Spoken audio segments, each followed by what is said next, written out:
pre-event press conference. We are joined today by MrFalin and cNed from Foot Esports. We'll first take a pre-submitted question and then move on to questions from all of you lovely people in attendance today.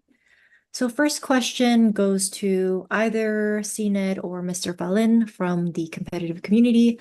Coming into Shanghai, from what could be seen as a disappointing loss to FNATIC in the lower finals of EMEA, what are the expectations for this event and how confident do the team feel? Can you repeat the first part of the question? Yeah. So this coming into Shanghai, coming into Masters, from what could be seen as a disappointing loss to FNATIC in the lower finals of EMEA, what are the expectations for this event and how confident do the team feel? Like disappointing of losing Fnatic, it was like we couldn't close the maps. Like we played against Heretics, I think. We were leading, but we lost the leading in both games. Uh, Otherwise, like we could win or this became the second in the EMEA, but it didn't happen. We will work on it. About Master Shanghai, of course we want to first make playoffs, then like at least make top four. So we will have at least we understand we are a good team and we have a good chance to win champions. Um, Other than that, like we are confident, we will play our game. We are trust each other, and I hope we put a good show. Great, thank you. Next question also goes to cNed. From winning champions with Ascend to competing with Navi in 2023, how does it feel to be competing with a fully Turkish roster? And do you think as a player it has helped you?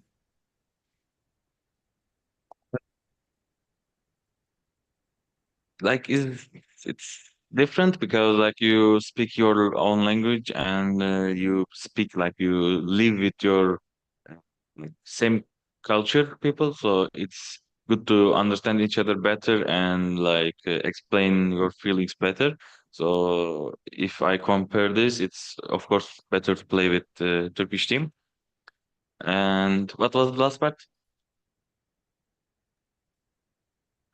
The last part, how do you think that has helped you as a player? Ah, like as I said, I express my feelings and I in game outside of the game better, so it helps me to play my own game better, I think. Right. Thank you. We'll now move to remote media questions. If you have a question for the players, please use the Zoom hand raise feature. First question goes to Pedro Romero. Hi. Hi, guys. Can you hear me? Yeah, we can. Yes. All right, perfect. Thank you. Well, first off, um, Pedro Romero, nice to talk to you. Well, my question goes to MrFalin, first of all. I mean, going from qualifying for Shanghai in this TMEA to now going over here, I want to know what's been the process like for you and just trying to just move to a different country, prepare yourselves for this competition, and just trying to just adapt to the new time zone. How has that process been, and what has been the most difficult part behind that? I think the most difficult part is just moving away from different countries because we were always playing in Istanbul in Turkey. But right now, like last year, we just played on Germany, and it was really hard for us on adapting to Germany. But I think we gained experience from last year, so there is nothing difficult on this year right now. Just difficult, I don't know, getting the other countries, getting in other tournaments. I think our teams adapted each other for that moments, and I think yeah, there's nothing difficult right now for us right now. Yeah.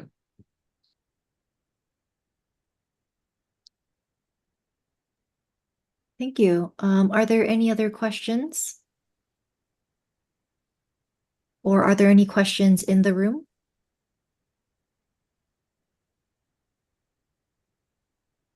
Pedro, did you have another question?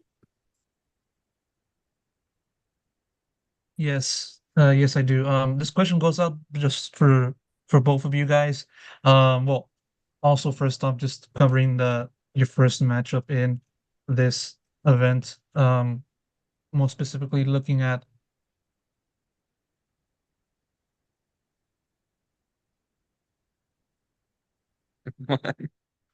What? Can you ask again? Yes, okay. Yes. yeah, sorry about that. I had a minor issue with that. FPX, your opponent. What are your thoughts on just them overall as your first opponent in this Swiss stage? And in addition to that, which other kind of teams have you guys been looking out for, stood out to you amidst this preparation?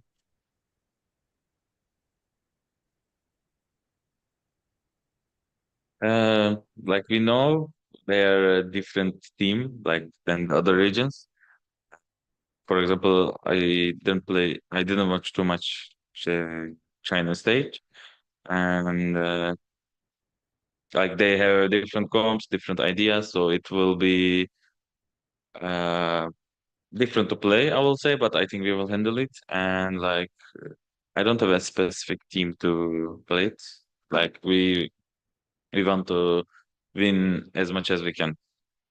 Yeah, I think there is no region we like to play in speculative because I think we have to play every region because every region has a unique game style and gameplay, so we have to adapt them. So I think yeah, there is nothing particular for that.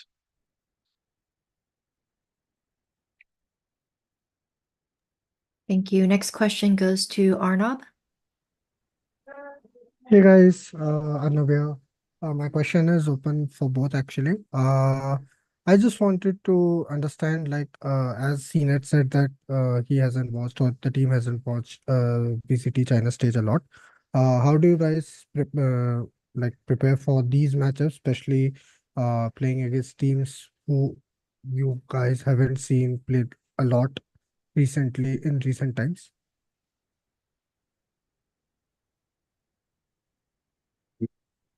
Like we don't have specific preparation or something. Like we will just play our own game. Of course, we will look what our opponent how they play, what they can do. But specifically, we want to play like we want to focus our own game. Thank you and all the best for Shanghai. Thank you, thank you. Thank you. Next question goes to Asri Gosu Gamers.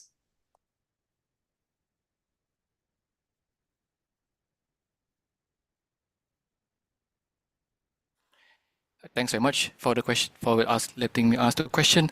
FUT, just got a quick question for you guys. Being in Shanghai and you guys are facing FPX, so just wanted to know, I mean, with a lot of sporting events in the world, they tend to be the talk about home advantage and everything. So just wondering whether we're facing FPX in the next one, do you think they'll get like a little bit of an advantage, or do you think you guys should be able to overcome that and just see it as like a straight online game 1v1? Of course, there's like I think it depends on the players and the team because like it can be also pressure to play against your like own like play in your country and like as a representative as a like team it can be like you can get pressure but at the same time maybe you will get more home advantage as you said. I think it depends on the team, so but I think FPX they will get more confidence with the crowd, of course. But yeah, good luck. Thanks so much for the question and all the best, you guys. Appreciate it. Thank you, thank you. Thank you. We'll move to the next question from Sons of KS Latam. Thank you very much. My question is whoever who wants to answer. And did you rest a little bit after the VCT EMEA? Also, what excites you most about this tournament as an individual way? Can you say last part? Last part, yeah. Yeah, what is the most excites you for this tournament? But I think we might have a little time for the rest, but I think we didn't have really most time for the preparation for this tournament. But I think we're just handling it right now for here, like practicing again. I don't know, maybe again tech checks, maybe on the prep room, but we always playing our game style and just like I said, we don't have time, but we're gonna just getting over it as a team, and just being in this right now in tournament. I think it's a big compliment and big, I don't know how to say that, big victory for the team because it's the first time as a team like the roster changes like last year, and uh, we just lost the Madrid and we just knew we just play bad on Madrid on the kickoff. So on the stage one, we just I don't know show ourselves. We can just make them the masters or make them champions. So we're gonna just get to it in the masters and show the other teams like we can just go to the champions and give them fair on the split too. Thank you very much for the answer. Thank you, Pedro. Yes, I got a question for MrFalin. I asked you a similar one in our interview following the team's elimination from VCT MEA about, looking at this team and how it compares to last year's squad. Now as you are getting ready to take part in the international stage once again, what do you think is the one thing that stood out to you having, a player like cNed and ZmjjKK into this roster compared to how it was back then? Well, yeah, I think it might be wrong if I compare to last my teammates because we just make them champions with them. So I just like the guys. But with Season year 2J, like I said before, I don't know. I'm just playing with the last champion, last 21 champion. So he has a big. How do I say that? We understood on the game. He has a very unique style, and he can just give us a lot of things on the matches. And for V2J, he's just a young blood. He can just do everything himself. So we're just keeping him some spaces so he can just play himself game. I think yeah, that's why maybe we are better than the last year because too young and fresh blood is just giving us hope to do. I don't know, maybe top four on the champions. Yeah, that's all. Arnab. Hi guys again. My question is open for both again. Since you guys have already played multiple international events, this time you will be facing a Swiss stage for the first time. Do you have any comments about or any thoughts about this particular format, given that we have already seen in Madrid? What are your initial take on it, if you guys can shed a light? Yeah, I didn't understand the question. I just want to understand your take on the Swiss format since this is the first time you guys will be playing in it. Okay. Yeah. You mean you are our thoughts about format, yeah? Yeah. Yeah. Uh, like I think Swiss is a good format to play it because you play like, for example, if you win, you play with winners, so you play with a like better team at least. So it's good to play in Swiss format, but I rather to like maybe like all teams can be in the format. So like no, like of course it should be an advantage for the winners of the regions, but yeah, like I will prefer to like maybe 16 teams on Swiss format, so it will be more, I think, enjoyable to watch and like see the teams like better. But yeah, I like Swiss format generally. Thank you very Thank you. much. Oh, sorry. Thank you very much. That was all the time we had with cNed and MrFalin. We'll catch you again at the next one. Thank you. Bye bye. Bye bye. Thank you.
Recording in progress.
Hello, everyone. Welcome back to the pre-event media day for Masters Shanghai. We are joined by FPX.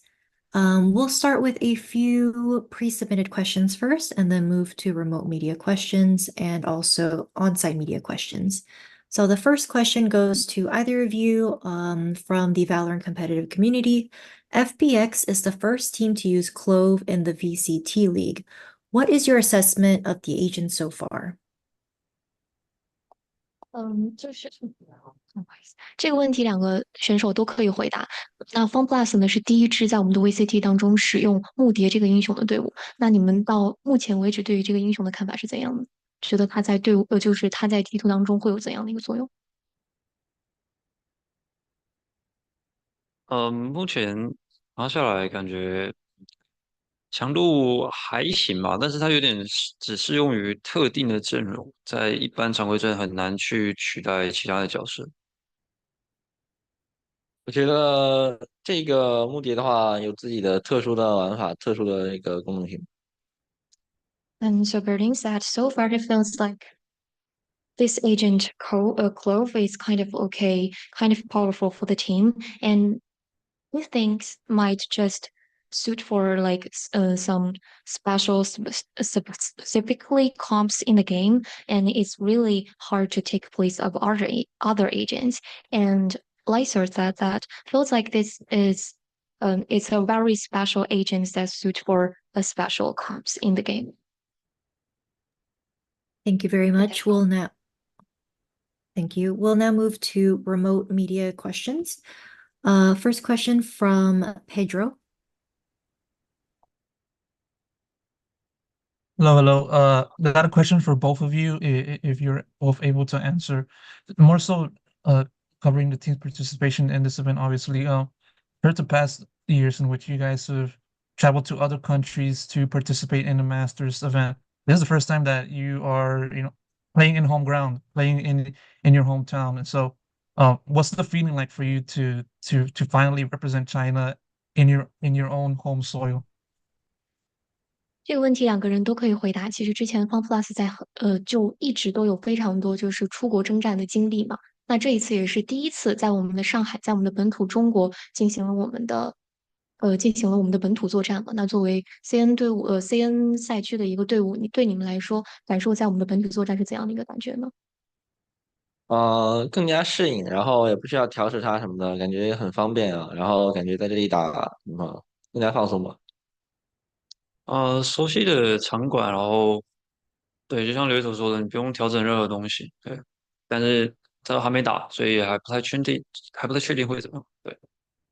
As I said, feels like we don't have to do too much adjustment for the like jet lags. Feel like more relaxed about it. And BerLIN said, just like Lyosar said, the same venue feels like maybe there's not too much adjustments have to do, but we haven't start to play on the stage yet, so we're not really sure about it. Thank you very much. We will now take some questions from on-site media.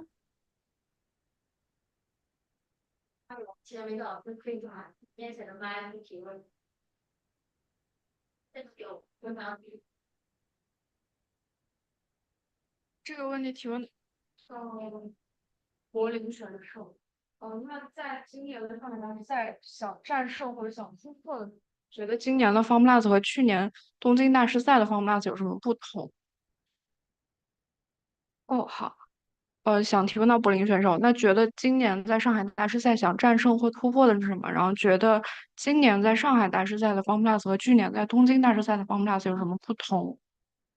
我其实没有去过东京大师赛，不过我们那时候我们比较，就那时候 Life 还没加入，所以像 Life 加入之后有一个很强力的突破点，就是它是一个很锋刃的刀，它可以帮我们撕开对手的防御也好，或者说在我们团队配合部分也打得很好，然后我们现在也磨合得非常棒，所以我觉得Life 加入之后，我们算是一个呃完全体吧，就是我们还在往新的方向去走，然后现在是越走越好。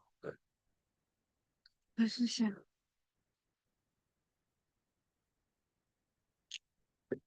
那这里是大连店，想问一下两位选手，这马上要开赛了嘛？然后赛前的心情是什么样的？我个人的话就是挺平常心的，就是像我们面对到当时常规赛的时候，还有就包括在打那一段系列赛的时候一样，就是放轻松打，然后打好我们对该有的东西。对。赛前比较开心，比较兴奋吧，然后跟之前没什么两样吧，就是什么觉得打比赛还是比较令人觉得比较享受的一件事情。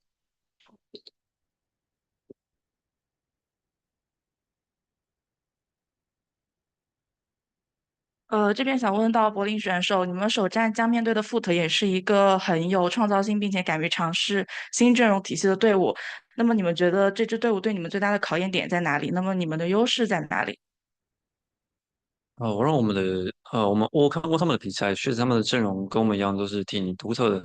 然后我觉得我们的优势在于说，我认为我们的阵容会比对方的阵容还要好一点，就是他们的阵容可能比较多会依靠个人能力，那这也是他们要比较棘手的一个方面，就是他们的个人能力都挺好的，所以我们要在团队部分要再加强一下，然后包括个人方面也要就是好比说补枪，然后个人的击杀效率之类的都要再加强一下。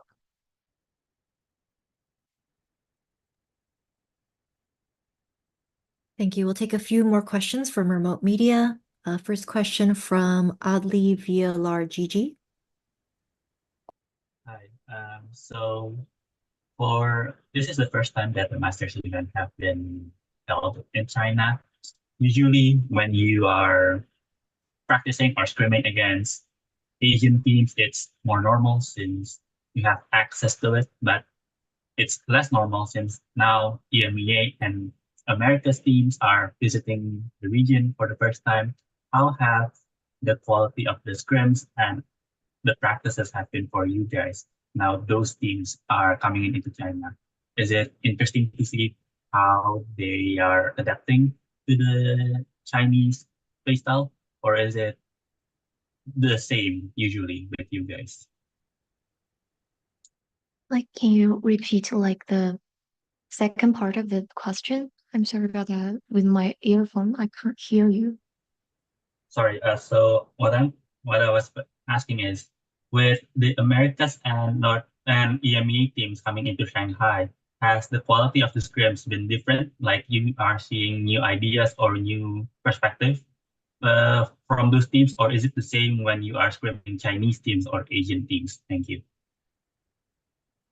那这一次就是从来到我们上海大师赛的一些其他赛区，比如说 EMEA，还有一些美洲赛区队伍，可能会跟之前有一些不一样。那对于你们来说，在面对他们的时候，我觉得还是跟以前一样的一个心态和什么的嘛。然后他之前提到说，可能你觉得他们来到中国之后，你觉得他们现在对于我们中国先赛区的一些队伍的打法，他们是能够适应怎么样？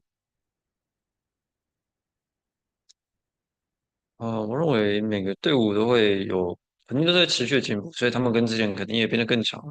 那我觉得他们，呃，可能会开始比较，比起过去会更熟悉我们的打法，然后可能会找到一些应对之处。不过，现在还不知道。对，我觉得其实每个赛区，我觉得其实每种风格的队伍都有，只不过怎么他们现在到这里来应对的是不同的选手，然后我们相对风格也更加独特一些，然后选手个人的玩法上也更加不同吧。我觉得其实每一个他们适应的好不好我也不知道，但是我觉得怎么就赛场上见真章吧，我觉得。So Berlin said he thinks the every team seems like they all have progress in for this time and feel like they are in this master Shanghai, maybe they are more familiar about our play styles, about our team, but we're not know that yet, so we're still waiting for the competition begin. And Lyosar said he thinks like every league got their own play style, and you know the different players, different team might have different method to dealing with different team. So I think our play style is kind of really unique. So if it's against other team players, I think we're just gonna see what's gonna happen on the stage. That's all. Thank you very much. Next question from Nerditude.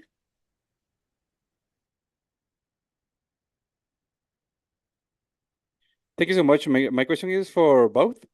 Um, now that they are competing at home, does the pressure from the crowd make them nervous or giving them a boost? Sorry, they're faced against what? Sorry. No problem. My question is for both. Now that they are competing at home, does the pressure from the crowd make them yeah. nervous or giving them a boost? 这个问题给到两位选手，就是现在我们也是在本土作战，那你觉得就是比如说现场的观众啊，或者是说本土的一些大家的期待，对你们来说会有一些压力吗？我个人的话应该不会，就是，我认为，粉丝和观众肯定都会有期待，毕竟就是要守卫住自己的那个赛区的场馆，但是对于我们选手来讲，呃，我们的工作是打赢比赛，然后当然那个守住这个东西也是我们想要的，所以我们就是做好自己的事情，然后我们比大家都更想赢，对。我觉得对于我个人来说的话，赛场上存在压力很正常的。我觉得，每一场比赛从开始不管对手强还是弱，我觉得其实都是会有一些压力，然后在赛场中不断的调整，争取秀出自己最好的一面吧。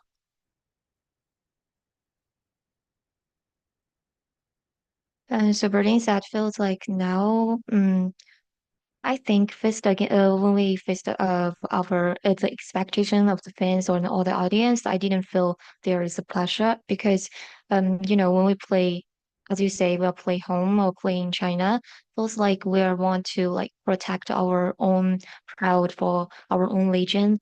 We want to win. No one wants to win more than us. We are the like and feel like we are more want to get this win than anybody else.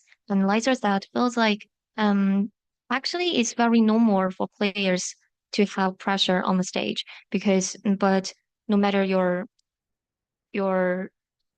competitors they are strong or they are not as strong as you think, you should just do your own adjustment on the stage. And that's all. Thank you. Thank you. Final question from Pedro. This will be a two-parter for BerLIN. I just want to know, given the teams finishing bottom of the standings back then in Masters Madrid, what do you think was the one thing that the team adjusted from that time to now? And for the second part, what was your reaction on just knowing that you guys are going to face Foot as your first opponent in the Swiss stage? 这个问题是给到柏林选手。第一个问题呢，是想问到，自从马德里大师赛到现在这段时间以来，你们的调整做得怎么样了？然后有哪些不一样的地方？然后第二个问题呢，是想要问到，在第一轮的瑞士轮中，你们将会对战到 Foot 吗？又是怎样的一个感觉呢？有什么想法？我觉得马德里大师赛的时候，Life 刚加入不久，所以我们那时候的磨合并没有到很好，然后战术和 Life 个人的玩法上还有一些就是还没有融合的非常好。那现在的话已经调整得很好了，然后有更多的新战术，所以我觉得还不错。然后，面对到 Foot 的时候，其实并没有太多什么想法，因为毕竟是前面是瑞士轮，所以我们还会打到很多的对手，就是先打谁后打谁，其实没什么关系。就是负责我们之前也有打过，就是像前面讲的，就是多注意一下他们的个人能力，然后我们打好我们团队的部分就 OK 了。And so the answer for the first question is that in Master Madrid, Love just entered our team. So at that time, we still like trying to make their composition of his like own individual powers and our strategies. But it feels like we are getting more and more better, and we are like communicate more and better now. And now we have created some new strategies. So feels like it's gonna be different in this Master Shanghai. And the second part is that we faced against the food. We didn't think that will be too special because the format on the Swiss stage we still maybe will face against the other teams. So there's nothing like really need to consider about specially. And we have play against with Boost before. So like I just said, maybe we just gonna focus on them like what they are gonna play and we gonna target on their like individually and we gonna play our own thing well. That's all. Thank you. Thank you very much. That concludes our press conference with FPX. Thank you, Lyosar and BerLIN. And to our media, we'll be back shortly.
Obrigado.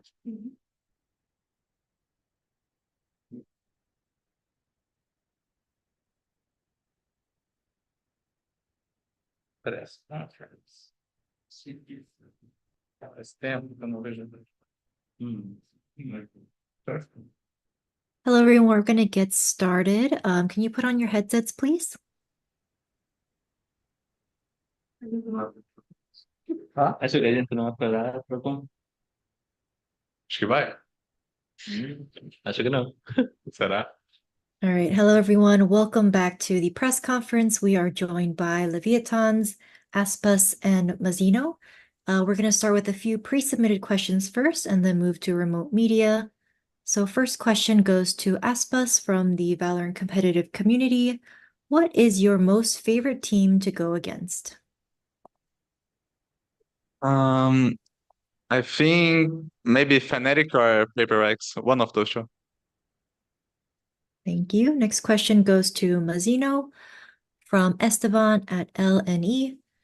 Taking into account the role of the coach, what do you think is the strongest point that he has contributed so that you can reach this point today and fight for the title of Masters Shanghai?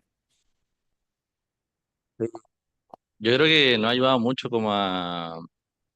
porque tenemos tantas ideas como equipo, nos ha ayudado mucho como a centrarse la idea en un mismo objetivo y hacer como nuestro propio estilo de juego. I think it's helped us because we had a lot of ideas to only focus on a central idea and fight for that same objective. Thank you. We'll now move to a few remote media questions. First question from Raquel Mais Esports. Oi, pessoal, tá me escutando? Sim. Oi, aspas, aqui é a Raquel do Mais Esportes. Primeiramente, queria te perguntar o que que você está achando aí da China, né? Não sei se é a sua primeira vez aí. E também sobre qual a sensação, né, de você ser o único brasileiro que está participando aí da competição e que todos os brasileiros acabam, né, colocando os olhos aí para você como representante do país. É a minha primeira vez na China. Eu tô amando a cidade, é uma cidade incrível, ainda mais de noite, porque os prédios ficam todos iluminados. Tem um prédio, tem uma borboleta, então é muito, muito insano a cidade. Sobre ser o único brasileiro aqui, é um sentimento meio diferente, meio especial, porque até agora no Valorant, de todos os campeonatos internacionais que teve, no mínimo tinha um time brasileiro, então 7 brasileiros, e já nesse eu sou o único brasileiro. Então é um sentimento meio diferente, meio especial. The question was, how is it to be in China? And also, what is it like to be the representative, the only representative for Brazil? And the answer is, the city is incredible. There's a lot of lights, and the city is very illuminated. It's incredible. And also about being the only Brazilian player, it's a very special feeling. It's very different because we always had at least one Brazilian team.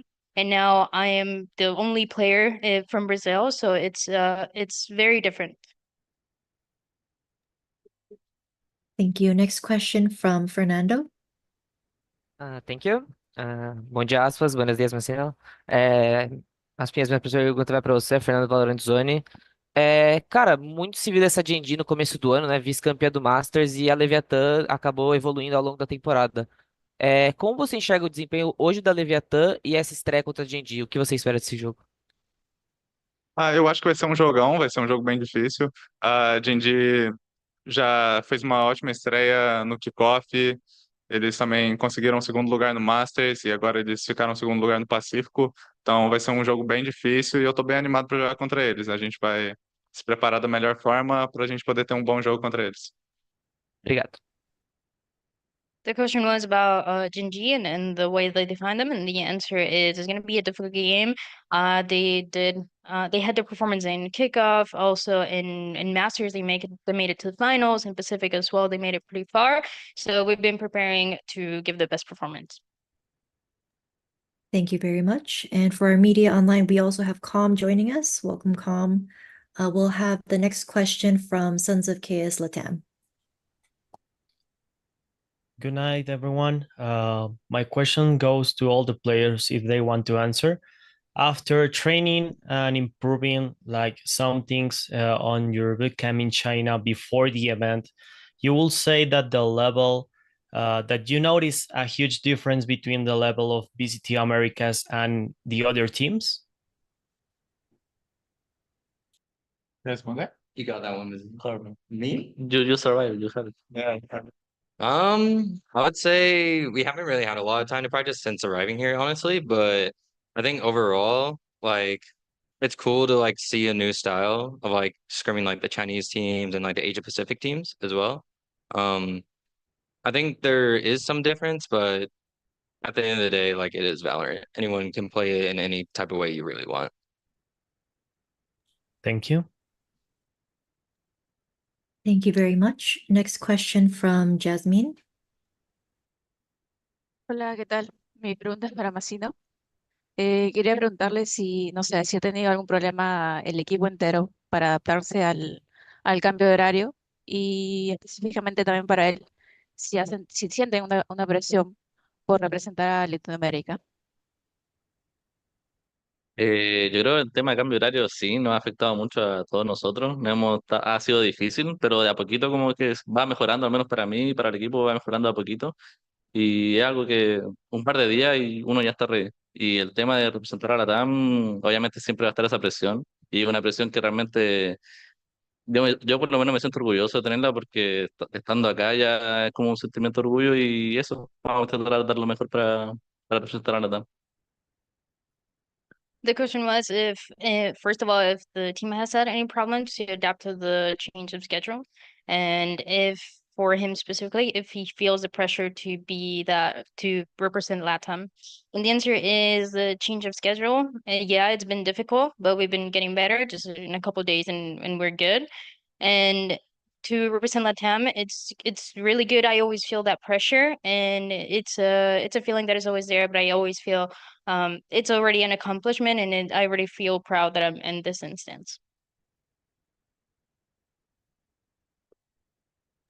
Thank you very much. Next question from Brandon Esports GG. Thank you. Can you hear me? Yeah. Yep. Awesome. I'll ask this to Aspas. This is your first major Valorant tournament, without your Loud teammates. You're here on Leviathan now. And they aren't here at all. So I'd just like to ask you kind of what qualities do you think the Leviathan roster that you're currently on has that can kind of match them up to how Loud performed in the past to possibly make a run to champions? It's been a new experience for me. As you say, this is my first major without my old teammates from Loud.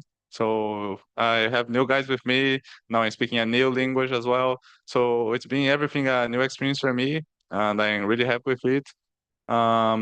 Some things that I can say, maybe I think we have a different play style from Loud. So I think we have like a more aggressive play style and things like that. It's a little bit hard to like compare both, but one thing that I would say is the aggressive play style that is different from Loud.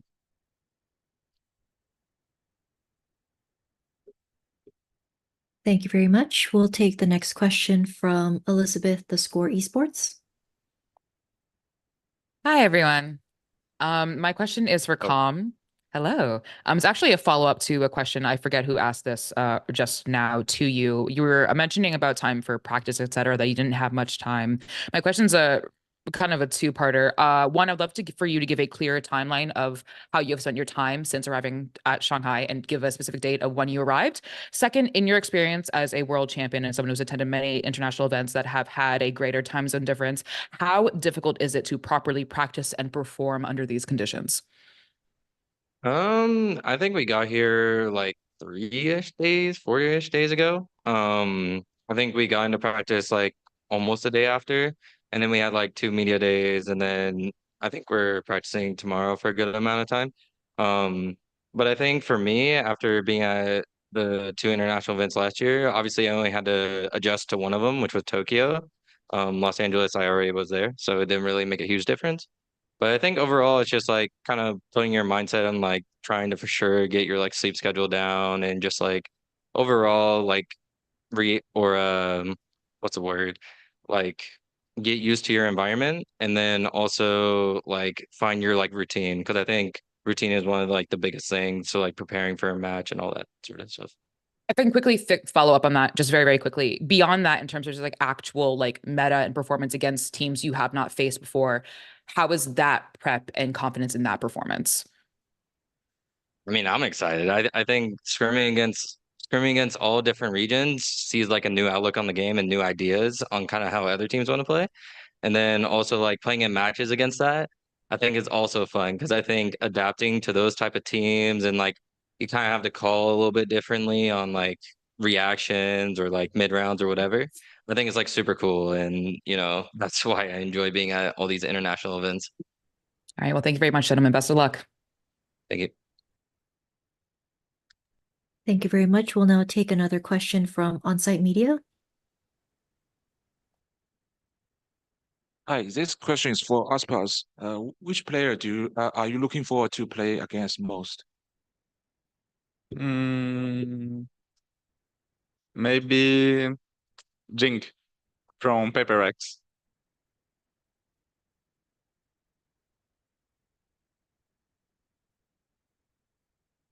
Thank you very much. And due to time, we will take one final question from Ravish.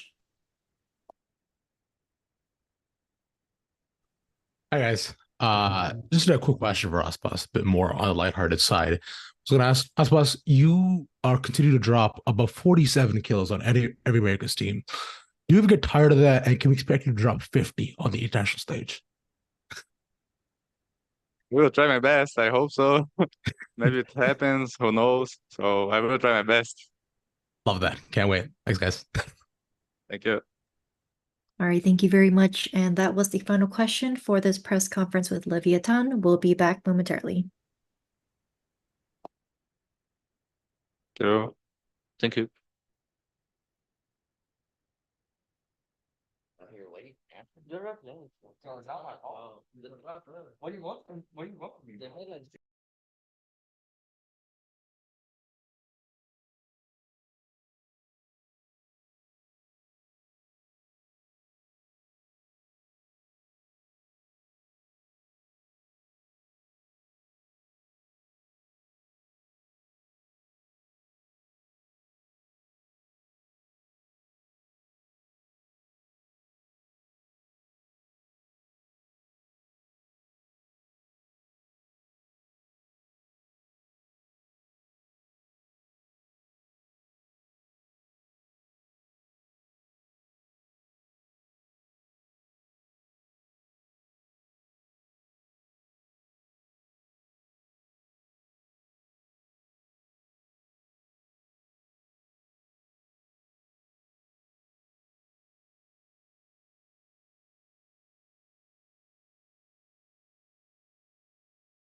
Here and here.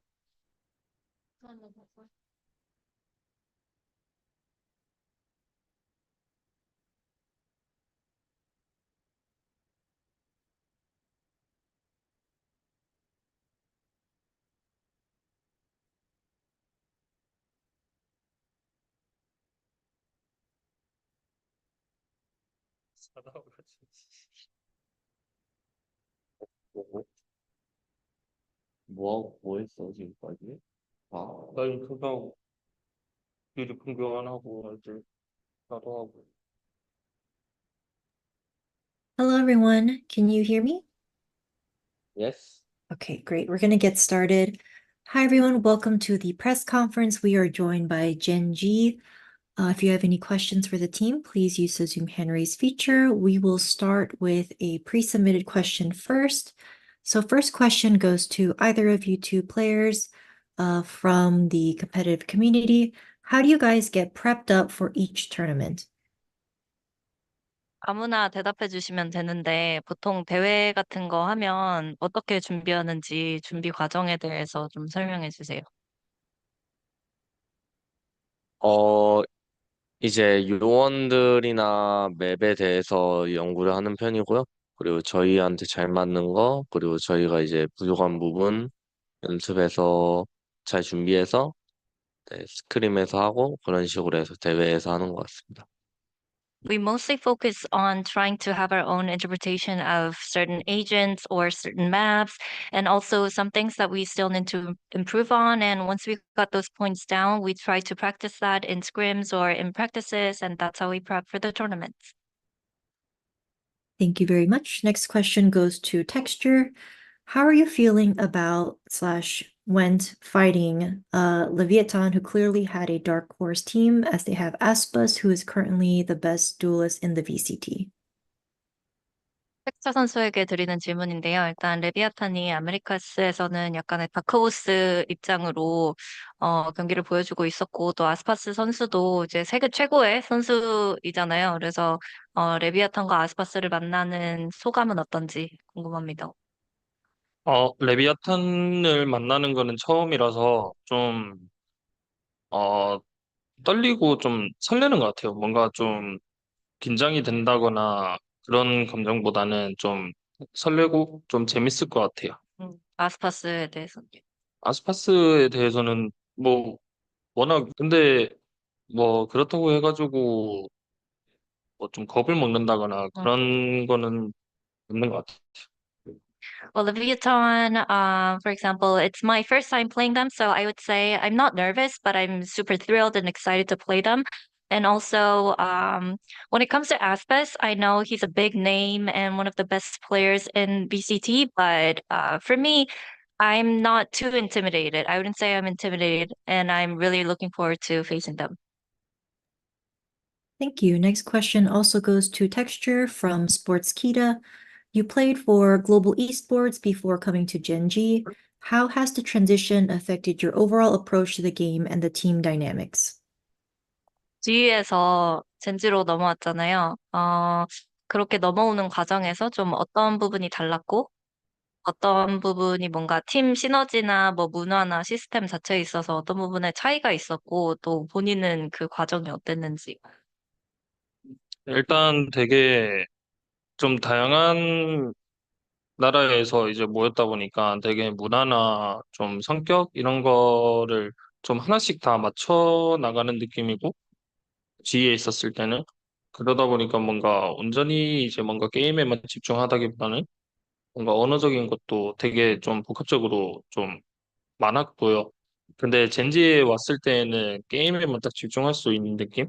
아무래도 좀 소통도 원활하고 잘 되고 제가 하고 싶은 말도 할 수 있고 그러다 보니까 어, 일상적인 생활도 그렇고 인게임적으로도 그렇고 되게 좀 편하게 하고 있는 중입니다. Well, in my time in GE, being on an international roster, there were a lot more things then in game that we needed to take care of and we needed to work on. For example, language was a big part of something that we needed to work on outside of the server, but with so many diversity in the culture and also in personality as well, there were other aspects that we had to work through for that team synergy. But moving over to Gen.G, it was easier for me to focus on the game itself because there were no language barrier. I can communicate with my teams very well. There's no linguistic barrier at all, and we all share the same culture.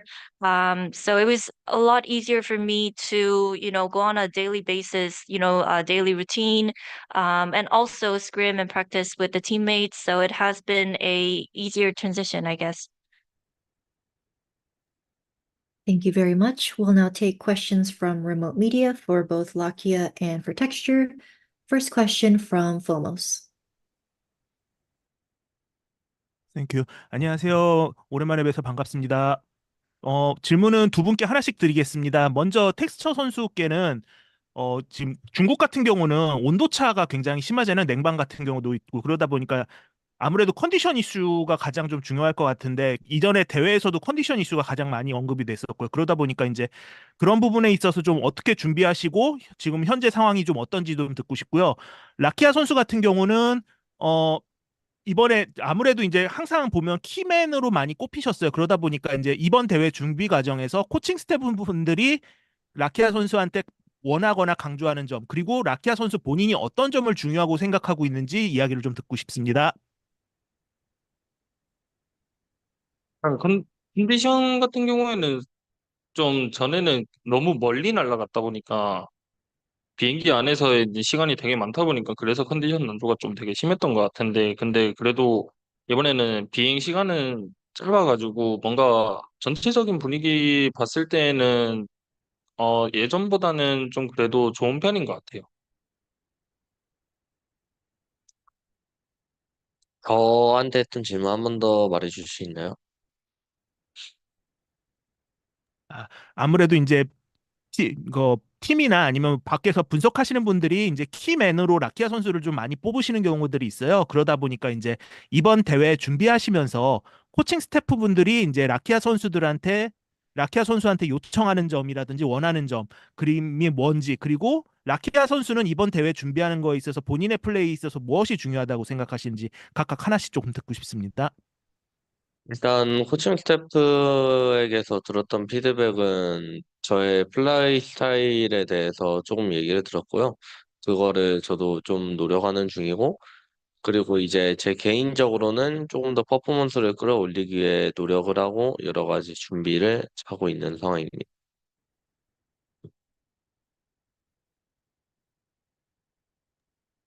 Thank you. Next question from Nerditude.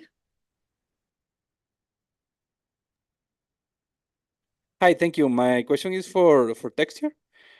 Leviathan is your first match. How do you see the the Latin American team? 레비아탄과 개막 경기를 하게 되는데 이제 좀 어떻게 생각하는지 라탐 팀으로서. 레비아탄이 3시드로 왔는데 근데 뭔가 되게 1시드로 올 만큼의 저력이 있는 팀이라고 많이 봤어요. 경기를 봤을 때 되게 좀 잘한다고 생각을 했습니다. I believe that they made it to Shanghai as the third seed of Americas, but for me, I think they are a first seed caliber team when I watch them perform and watch their VODs, and that was my general thought. Thank you so much. Next question from Oddly VLRGG. Hi, this question is for texture. So in the Pacific Grand Finals, you fell to paTiTek, losing that opportunity to grab the #1 seed spot for into the playoffs. And considering you were the Masters Madrid Grand Finalist, have the expectations and pressure of losing that opportunity to be closer to winning Masters are weighing heavily on you, or is it putting more anxiety that you need to perform as the same or as better as you did during Madrid? Thank you. 네, 퍼시픽에서 결승전에서 페이버렉스한테 지면서 1번 시드를 놓치게 되면서 이제 그룹 스테이지부터, 스위스 스테이지부터 경기를 치러야 하잖아요. 근데 또 마드리드에서 워낙 결승 진출까지 했기 때문에 그때와 비슷하게 혹은 더 좋은 모습을 보여줘야 된다는 부담감은 있는지, 그리고 이렇게 스위스 스테이지부터 시작하는 것 자체가 좀 어떤 마음가짐으로 임하고 있는지, 부담감인지 아니면 어떤 다른 마음가짐이 있는지 궁금합니다. 1시드를 놓친 거는 사실 좀 많이 아쉬웠죠. 아쉬웠는데, 근데 뭐 스위스 스테이지를 처음부터 걸쳐가지고 경기를 좀 많이 하면서 경험을 더 많이 쌓는다는 느낌으로 생각을 해서 되게 뭐 그래도 이것도 나쁘지 않다고 생각을 많이 하고 있고, 그리고 뭐 그렇다고 해가지고 그거에 대해서 게임을 많이 한다는 거에 대해서 압박감을 크게 느끼진 않는 것 같아요. 저희가 그 킥오프 때도 좀 많이 했었기 때문에 좀 그때 기억을 살려서 더 열심히 하려고 합니다. Well, it's definitely a bummer that we missed out on the bye into the playoffs from Masters Shanghai. But for me, when you look at it this way, it's like we can get more reps in playing from the Swiss stage. And when it comes to playing more games, I wouldn't say it's necessarily helpful at all times. But for us, the same thing happened at kickoffs. We played so many games and so many maps. So I guess we'll have to take that memory and the experience and carry it out to Shanghai as well and make sure that we get enough reps in and we're warmed up for the tournament. Right. Thank you. Next question from Morty, Sons of KS.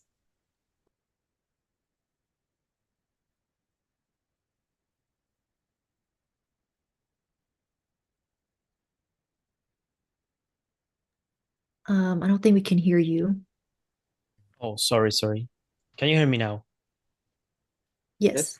Perfect. Thank you. Good morning, everyone. Thank you for the opportunity to ask a question. My question is for both players if they want to answer. What are the most important things that Gen.G needs to have through the entire tournament to become champions? 두 분 다 답해 주시면 될 것 같은데 젠지가 우승하기 위해서 어떤 점이 가장 중요할지 대답해 주시죠. 일단 현재 이제 스테이지 1이 끝나고 요원 변화가 있었는데 그 요원 변화에 대해서 빠르게 인지하고 적응하는 게 중요하다 생각하고요. 그리고 이제 저희가 스테이지 1을 준비하면서 부족했다고 느꼈던 맵들과 그리고 저희들의 개인 퍼포먼스 그 정도 생각하고 있습니다.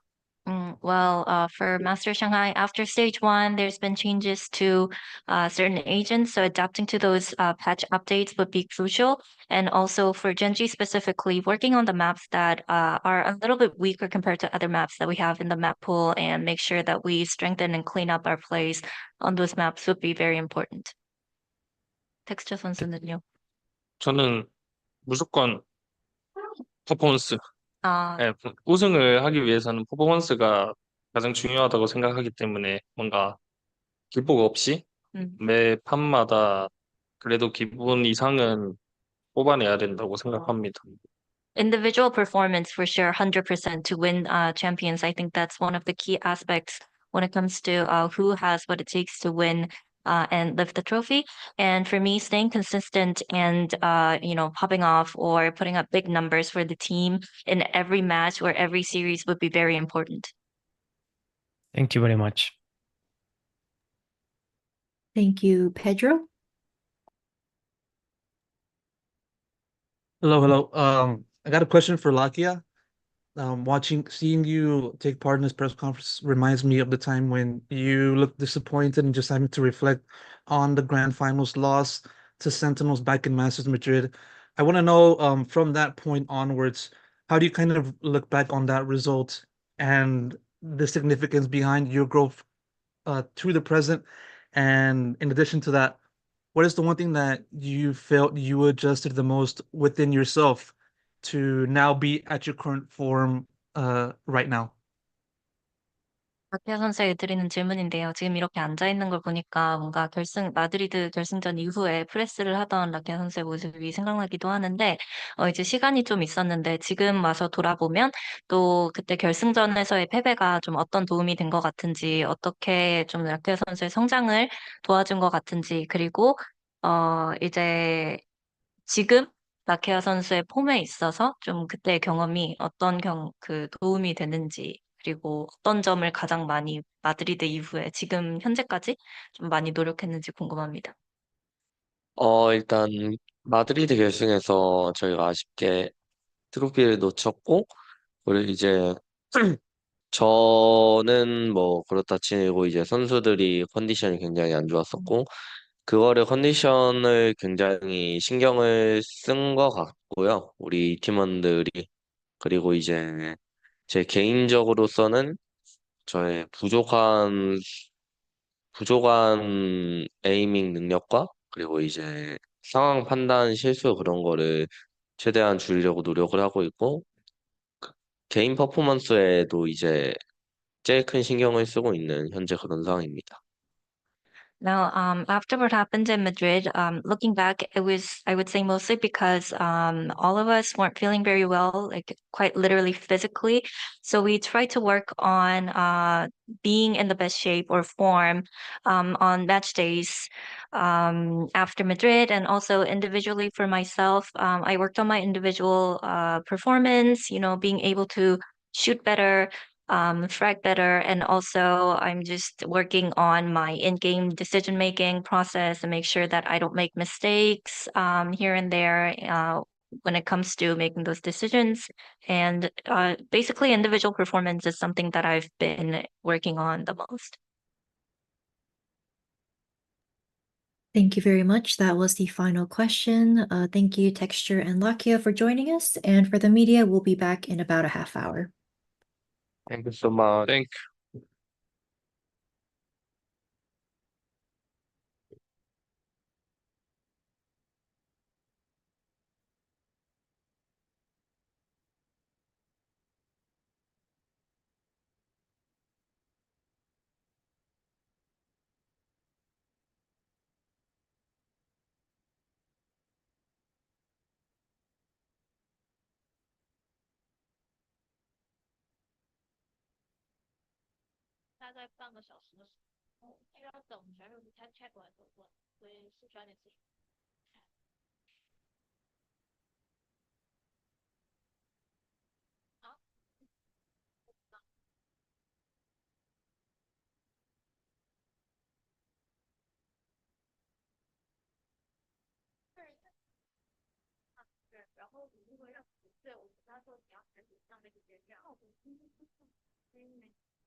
Hi, I don't know if anyone in the press room can hear me, but your mic isn't muted, so we can hear you all speaking. Yeah.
Hello,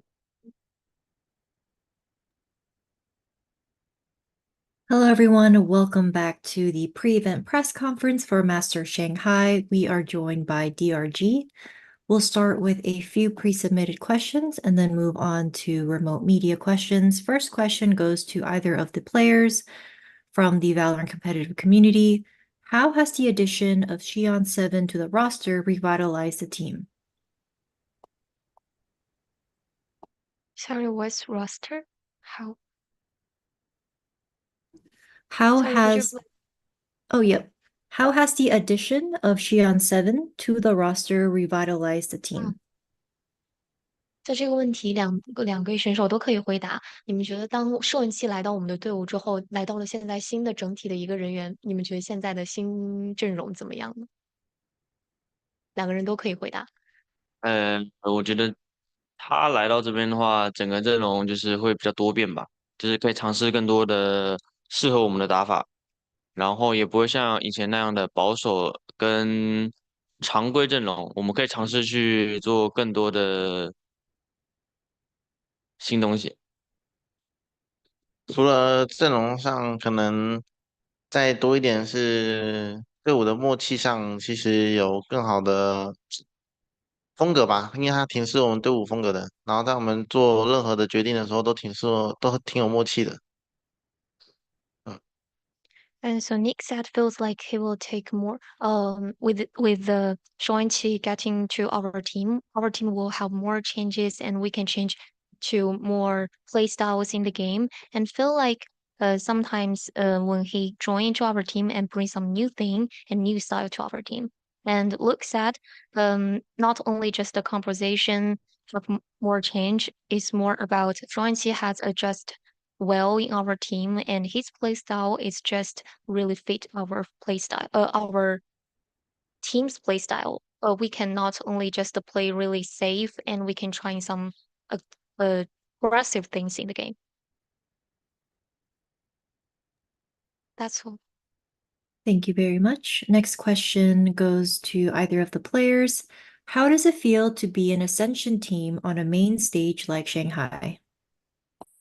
这个问题也是两位都可以回答。那其实我们是从竞争赛上打上来的，但是我们现在进入了上海的大师赛，现在感受怎么样？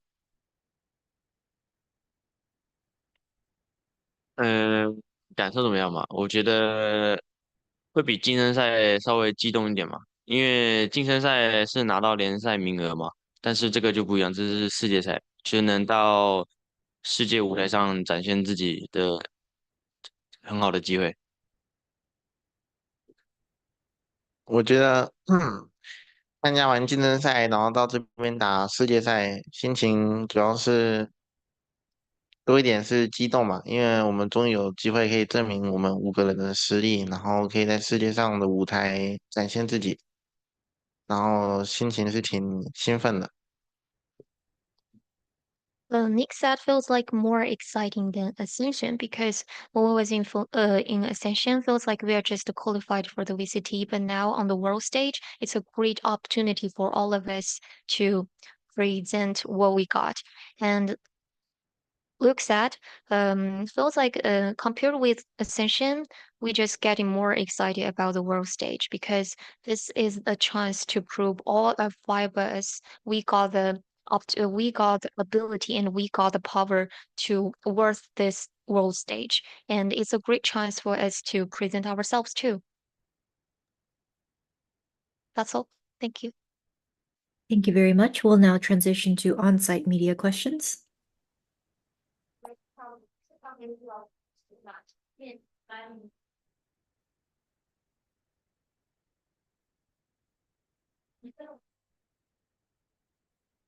这里是大连线，想问一下两位选手，就这次的目标是什么？然后以及就是有没有想交手的队伍或者选手？我觉得我们这次的目标就是过来吸取经验的，所以没有说要拿到多好的成绩，大家尽力而为吧，打出自己的风采就可以了。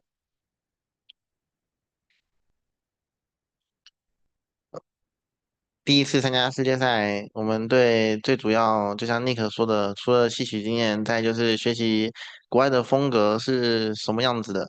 因为我们一直以来都是参考欧美赛区的阵容啊，或是他们的游戏节奏，我们都在尽力的学习他们，然后这次终于有机会跟他们是当敌人的方式去进行比赛，我觉得不论输赢，就只要享受好比赛，然后享受这个舞台。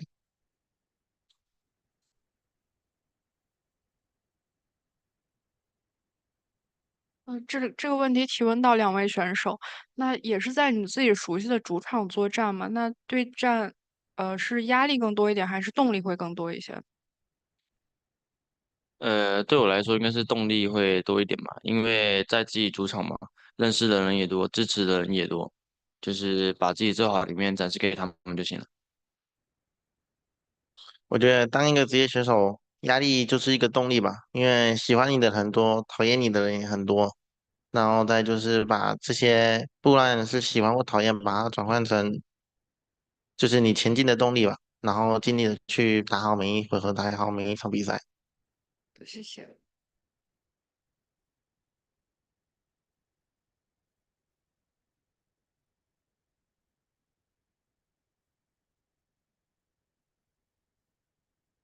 这里问到 Nicc 选手，然后这是第2季第一次进入到大师赛，然后这次面对 TH 他们也是有一个临时的变阵，那对你们的备战是否会有什么影响？我觉得这对我们来说算是一种很好展示自己的机会吧，因为他们的主力选手迷你普不在嘛，那我们就是看能不能有个针对性的打法去面对他们。那我们也是在好好的训练跟复盘，对。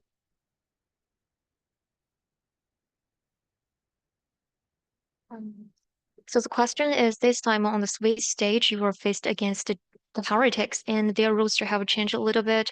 Will this change affect your team preparation? And Nick's answer was that I think this is actually a chance for us to face against them, because the absence of mini bull feel like we can play something that targets on our opponent, and we have done our training, and we have already reviewed the pre-match, so we have done the preparation like that. That's all. Thank you.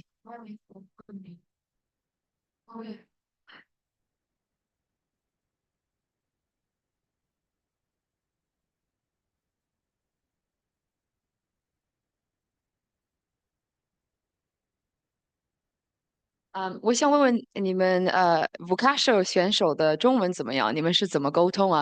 Vukasho's Chinese? How do you guys communicate in the game? 他的中文现在还在学习，不是那么好。那我们在队内就是一些简单的英文交流。那 Luke 通常会帮我翻译，你们都会说英文吗？一点点。那你怎么办？如果有问题的时候，你们怎么解决？有问题的话，我们是有翻译的，就是我们在复盘的时候会有翻译在旁边。谢谢。And so a question we already know, and Nick's answer is that Wakashi is still learning Chinese. He just can sing some basic and simple Chinese. So in the game, probably we just communicate with English, and I'm the IGO, and Luke will translate it for me. And Insu asked that if so how do you communicate if all of you speak English? And Nick said just a little bit, but if we have questions, we when we are doing our reviewing of the matchup, we will have translator for that. That's all. Thank you. Thank you very much. We'll now take a few questions from remote media. First question from Pedro.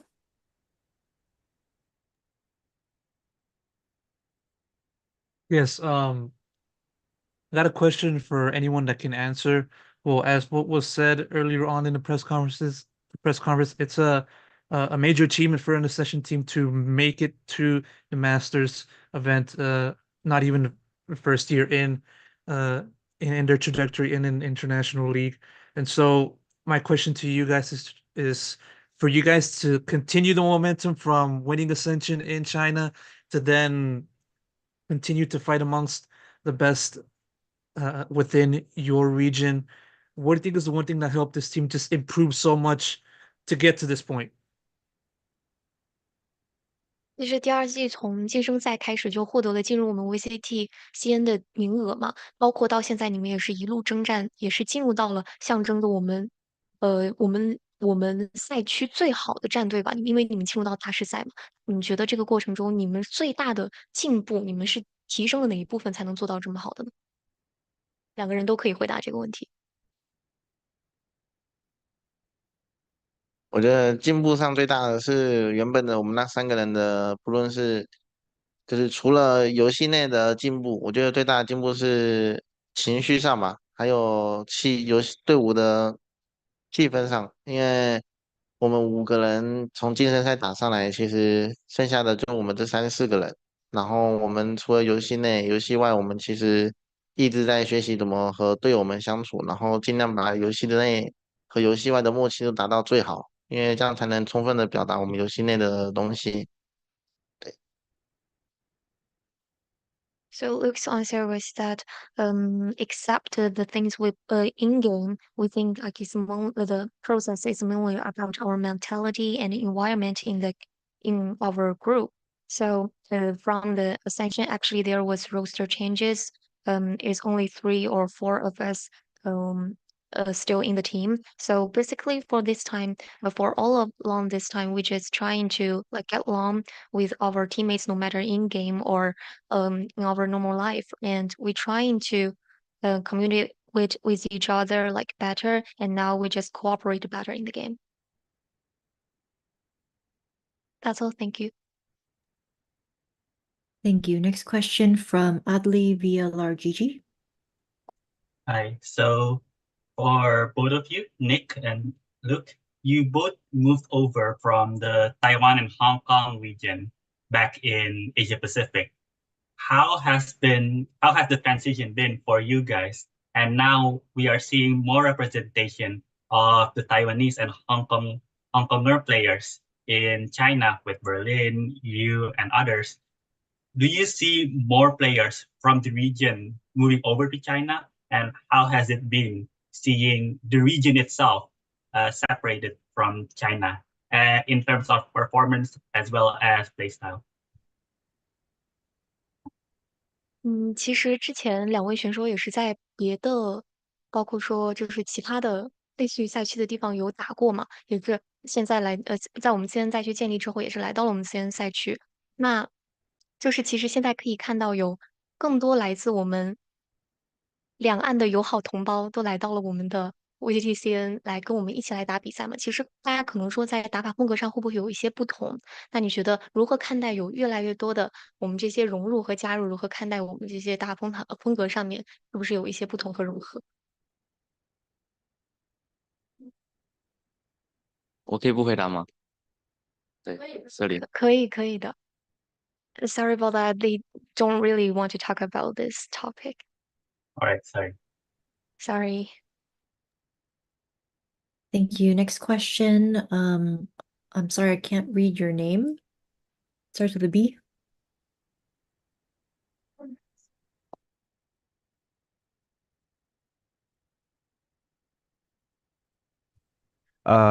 你好，二位，能听到我说话吗？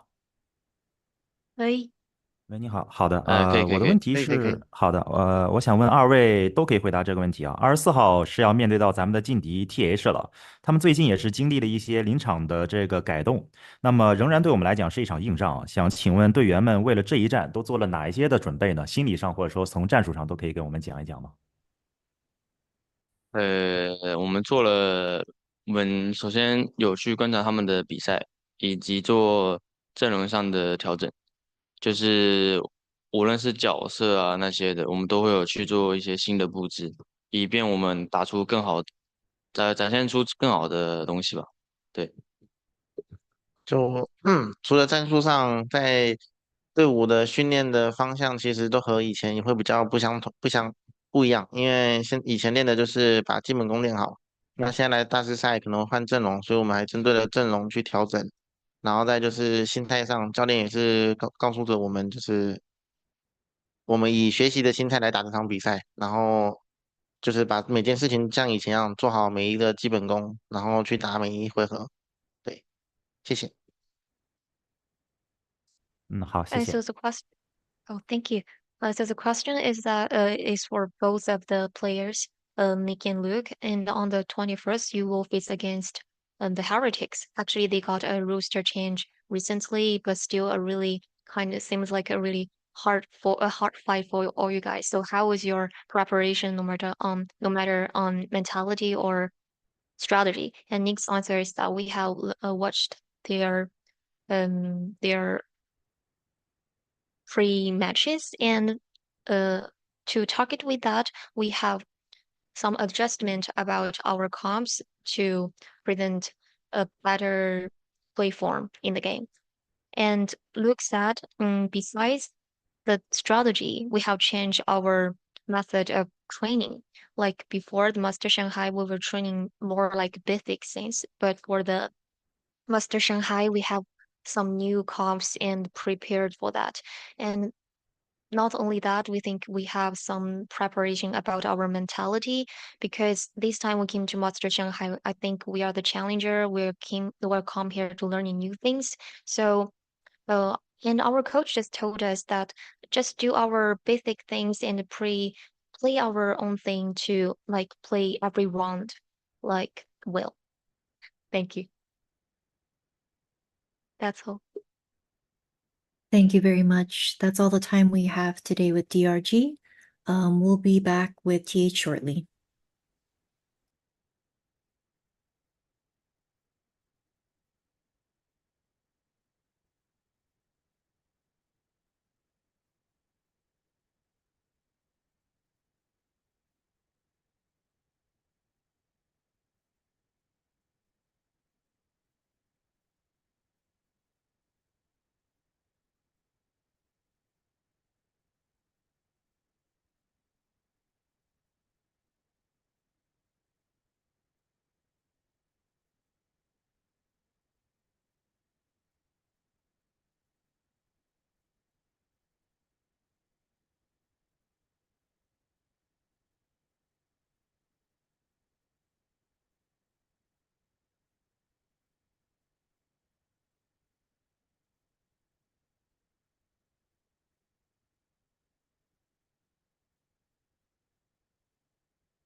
All right, we're going to get started.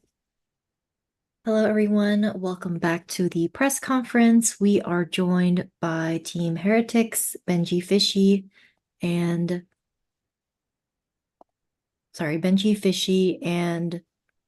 paTiTek. So we're going to start with a few questions from the pre-submitted. Question goes to Benjyfishy and paTiTek. How is practice feeling with paTiTek coming into the first game?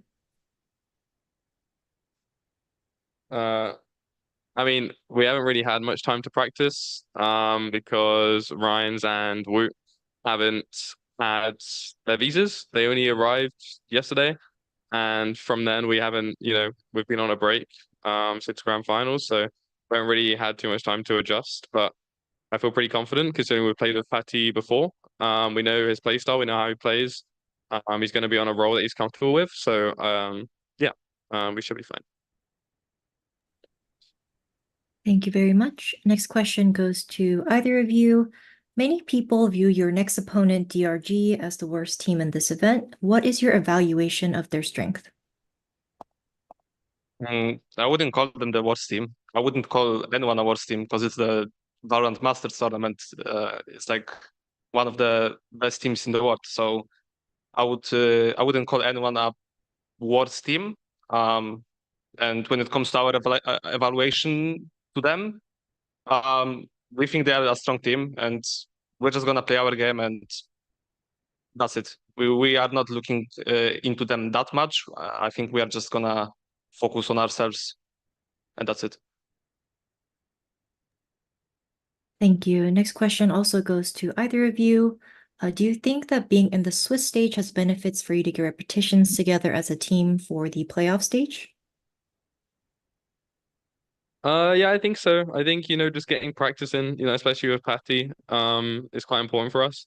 I do like this format, and yeah, I think we're only going to get better throughout the tournament. I think the teams that have gone straight to playoffs, they've got an advantage, but I feel like you also get an advantage just from getting momentum during the group stage. So I think there's advantages to both sides. Obviously, you can still get knocked out of group stage, but if you are able to get through and you're able to gain confidence on like playing on stage and stuff compared to the teams that would have never played on stage before, like at this tournament, I think it's quite good. So yeah.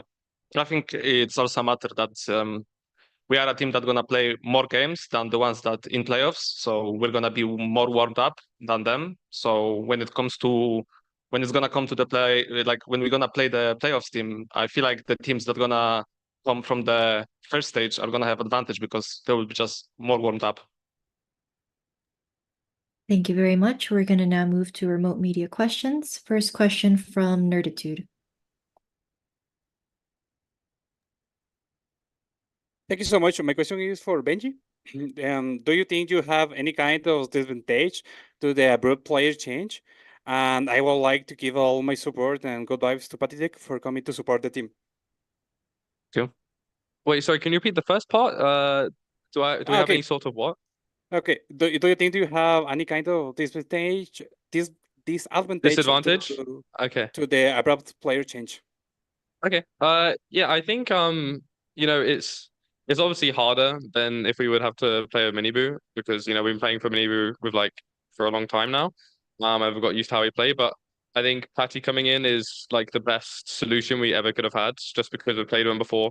We've played scrims with him for a long time. Obviously played kickoff. And before kickoff we scrimmed with him for a while, and then Masters Madrid. Like all of that experience, I think it will come super useful here. So maybe there's a small disadvantage. But I think we've done the best that we can. Thank you so much. Thank you. Thank you. We'll take the next question from On-Site Media. Hello, boys. I have a couple of questions. First of all, you're about to play on the patch where Viper has finally had gone through some pretty drastic changes. You have 4 Viper players on your team. paTi, you also play Viper as well. How has this impacted your preparation, or has it made it a little bit easier given that you don't have Miniboo here, so maybe you can just sack off the Viper, maybe? I think we've taken into account. I think, we'll take it into account, but I still think Viper's playable. I don't think, it's a big change, but Viper's still going to be a good agent, especially on like, I don't know, maps like Split where you kind of need Viper for mid on defense, like stuff like that. I think it's still important, but I think it will just change, the way that Viper's played in the game. I think, she'll still get picked and still get used during this tournament quite a lot, but I think we're just gonna find different ways to, use Viper, basically. I mean, in terms of that, paTiTek, like I said, you also play Viper. You got 3 other players on the team that could, including yourself, Benji, that can also play Viper. So in terms of prepping for these changes, are you all learning lineups? Because obviously with the orb and also the spits, are you all kind of having to learn the timings at the same time, or has it been delegated to just maybe 1 or 2 players at this point? I mean, I got my own lineups from Mr. Boo, so shout out to Mr. Boo. But I'm actually super happy about the Viper nerf because I'm not a Viper player, and for me, playing Viper wasn't the best role I could have imagined to play. But when it comes to playing like in a team environment, I feel like we're gonna find solutions to maybe play with Viper, or maybe we're gonna come up with something new, maybe Harbor, maybe Astra, maybe something. We will see. And as an extension of that, who's going to be on the duelist? That's what, we'll be playing duelists for this event. Yes. All right. Thank you very much. Thank you. Thank you. Thank you. Next question comes from Pedro.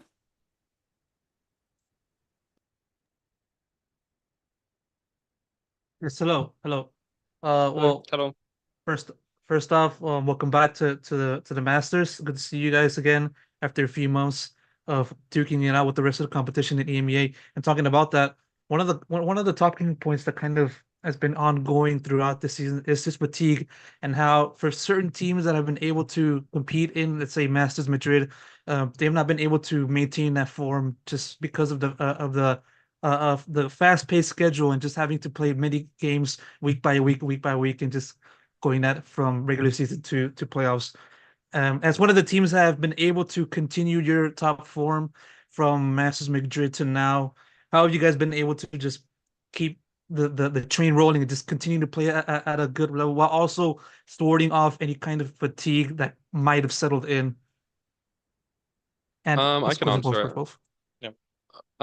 Yeah, I mean, I'll start. I think, yeah, like it is incredibly hard to keep good form when you're playing these tournaments. I mean, if you look at Sentinels, like, I mean, they went from the highest of highs to not qualifying. Like, it's really hard, and it's been super hard for us as well. Keeping the same form, like all of us, we were really exhausted. I think that's kind of also why we took this break after the grand finals against FNATIC. Like we didn't have as much practice for this event. But to be honest, like after the grand finals against FNATIC, we kind of decided, like, I mean, we had the decision whether we wanted to, practice or if we would take a break. And I think right now, like a break was super important for us, just because of how busy, all the games are, how busy everyone's schedule is. Flying, traveling, everything is super hard. But I think we've been able to keep good form just by, I think it's having a good team environment. I think that helps a lot, and also taking, small breaks when you need it. I think that's been quite big for us. So yeah, I think that's it. Thank you. Next question from Sons of KS.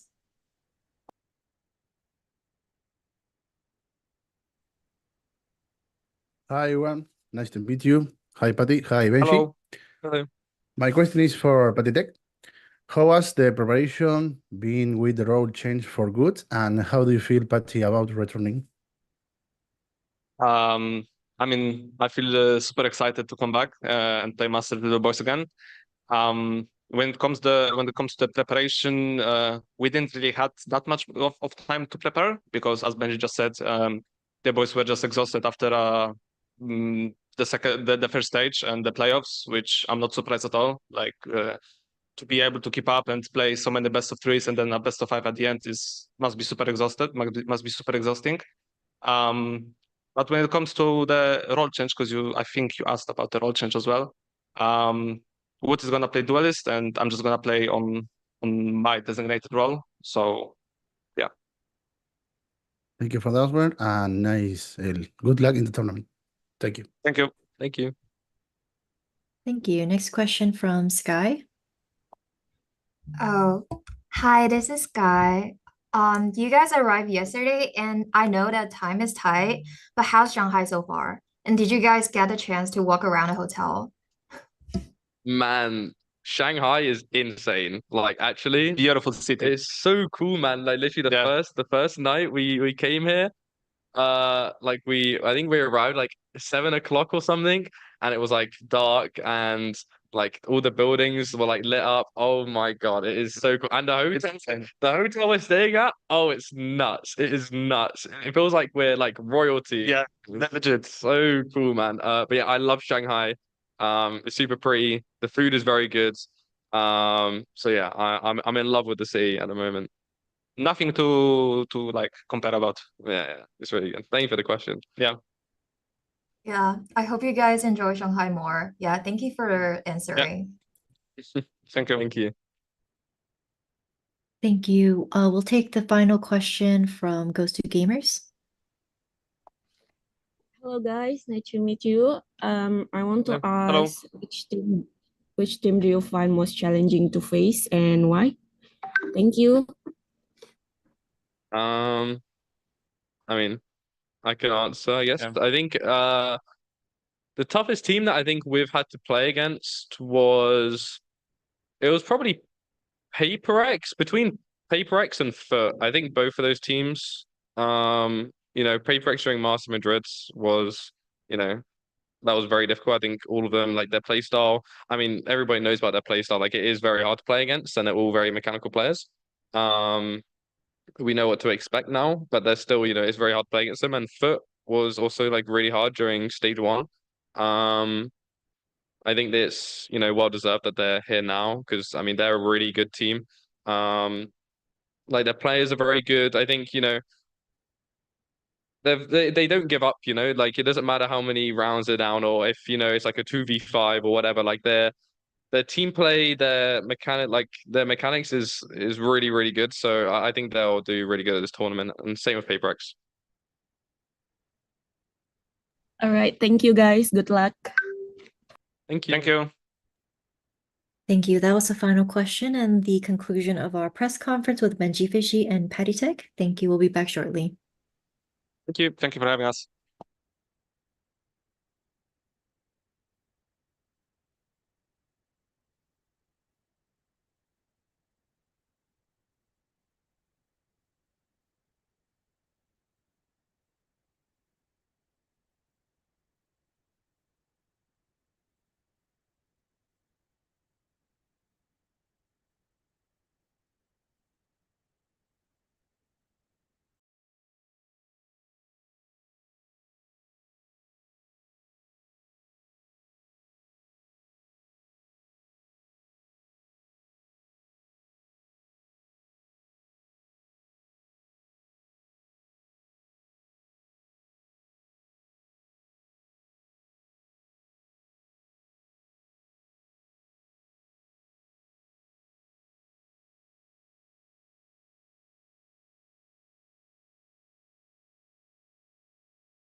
Hey, babe.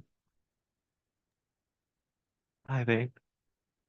It's really nice to be with you, really up close and personal. Hello. We are going to get Oh, started. Hi, everyone. Welcome back to the press conference. We are joined by T1, Carpe, and Rossy. We're going to start with some pre-submitted questions first. So this question goes to either of you from the Valorant competitive community. How does it feel finally being at an international event?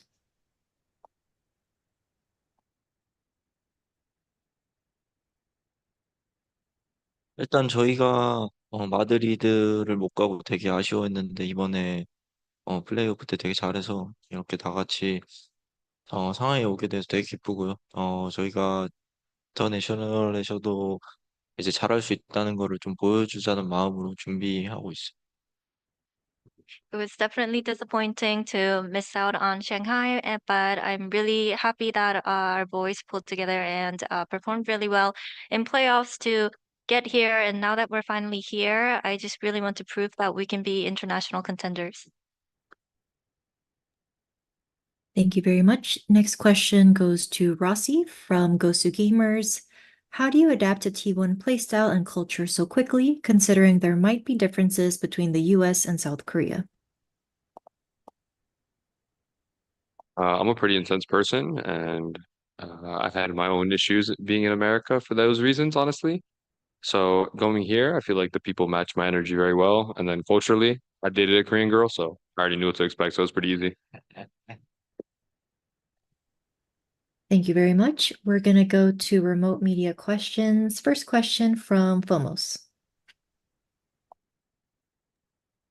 네, 안녕하세요. 저 카르페 선수한테 질문 2개 드리겠습니다. 먼저 하나는 아무래도 이제 국제전이다 보니까 국내랑 상황이 달라서 컨디션이나 이런 부분이 굉장히 중요할 것 같습니다. 현재 팀 컨디션이라든지 건강적인 부분, 뭐 특별히 문제가 없는지에 대해서 여쭙고 싶고요.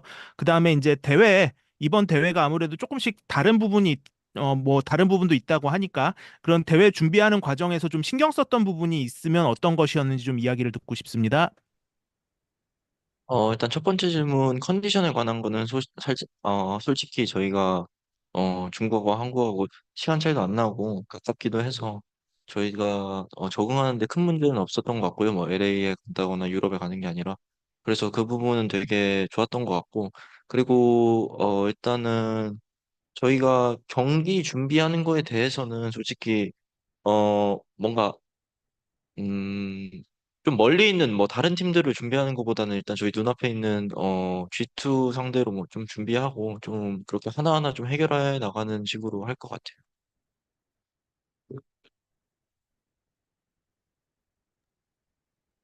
Thank you very much. Next question from B Valorant. Hello, this question is for both players. Like come to China, play in a Chinese server, maybe a completely new experience. May I ask if you have any feelings about the experience of playing in China server and playing against Chinese player? Playing in the ranked servers and the Chinese servers has been really fun. They're all Yeah, playing the really, server. yeah, they're all really good, and it's been a fun experience. It's definitely humbling sometimes because of how good they are. So it's just been a fun and great experience. 저도 뭐 중국 서버에서 게임을 해봤는데 사실 에이펙 서버랑 크게 뭐 다르다고 느껴진 것도 없었고 되게 여기 안에 있는 플레이어들이 되게 잘한다고 느꼈었고 네, 재밌게 하고 있습니다. For me, I didn't feel like there was a big difference between the Chinese server and also the Apex server, and I feel like there were a lot of good Chinese players. All right, thank you. Thank you. Next question from Adli VLRGG. Hi, this question is for Carpe. Since we have seen that Xcurate is taking the IEL role back in the Pacific, we've seen how T1 have adapted to his style of calling. How extensively have Xcurate's calling been throughout the scrim so far, and how is your calls meshing well with his? Thank you. 저랑 케빈이랑 IGL을 바꾸긴 했지만 사실 저희가 게임하는 큰 스트럭처들은 변하지 않았다고 생각을 하고요. 저가 콜을 하는 거나 케빈이 콜을 하는 거나 되게 비슷한 결로 하고 있다고 생각을 하고 이제 케빈이 IGL을 하게 되면서 제가 조금 더 저의 메카닉에 집중을 할 수 있고 케빈은 이제 IGL을 CSGO에서도 오래 했고 경험이 많기 때문에 네, 서로에게 좀 이득이 되는 그런 것 같아요. Well, even though Kevin did take my role as the IGL, when you look at it in a bigger perspective, our whole system or the way we play the game didn't really change that much. And plus, I guess we kind of call in similar ways, so our play style did not get hugely affected. Also, when it comes to Kevin doing the calls, he has a lot of experience being the in-game leader in CSGO, and that enables me to focus on my aim and focus on my mechanics a lot more. So I guess it's a win-win for both of us.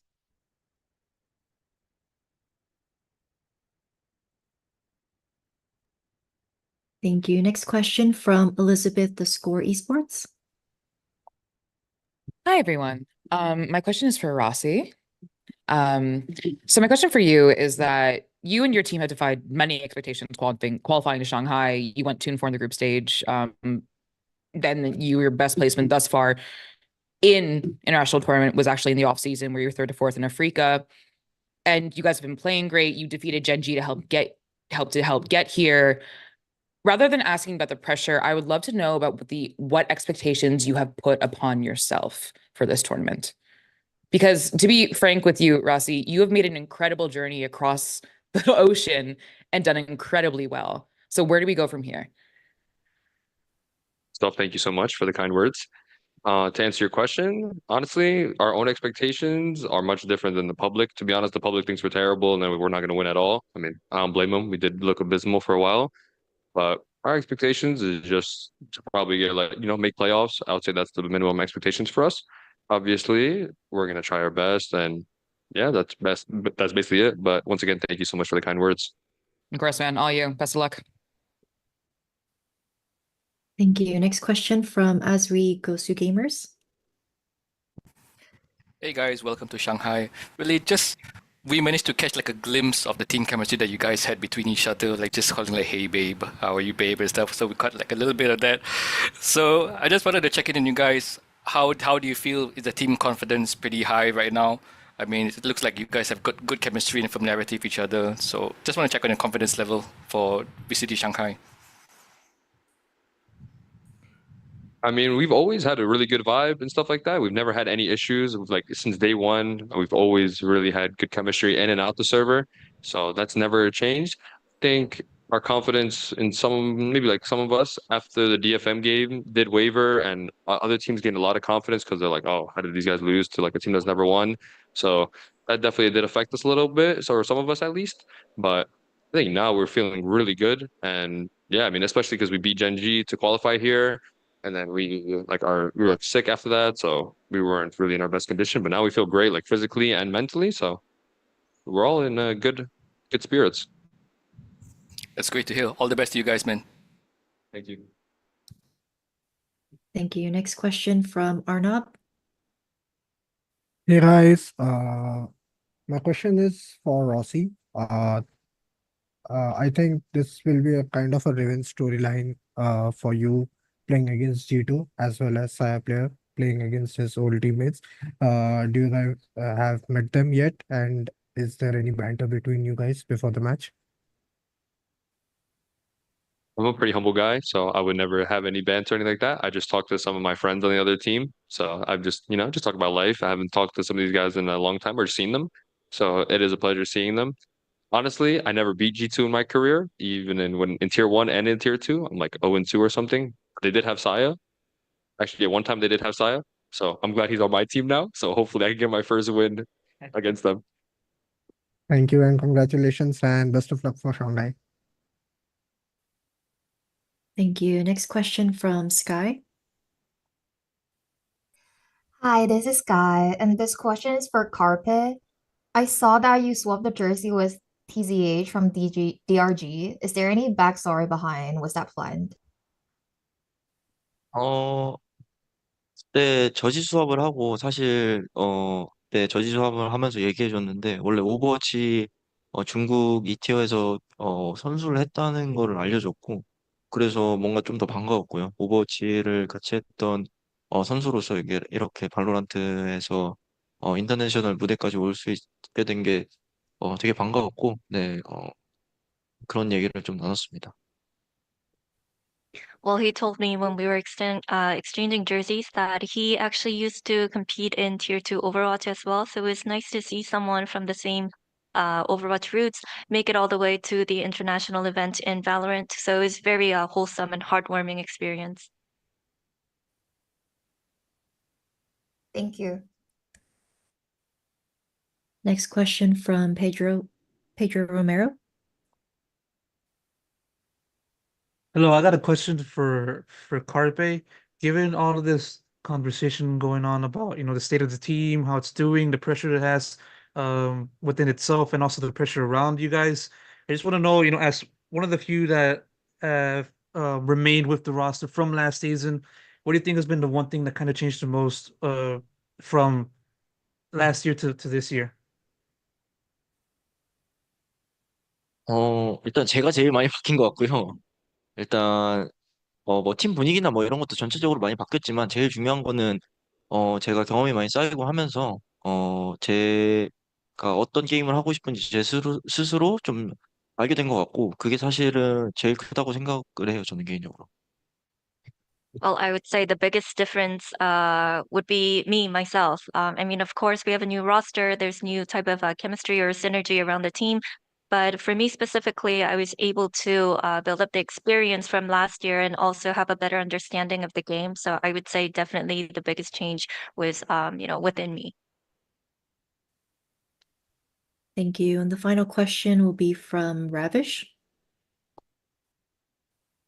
Hi guys. So my question is for Rossy real quick.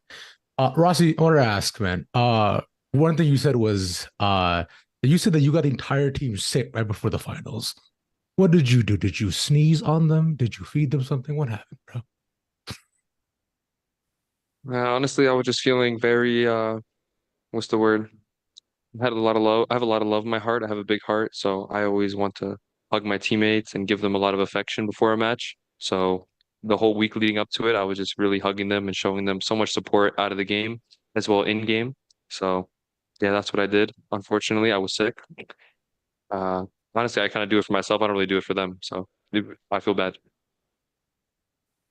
Oh, good, man. Hope you stay clear of anything else and stay healthy, bro. Can't wait. Thank you. Thank you very much. That was the final question. So we'll wrap our press conference with T1. Thank you very much.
But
Ew.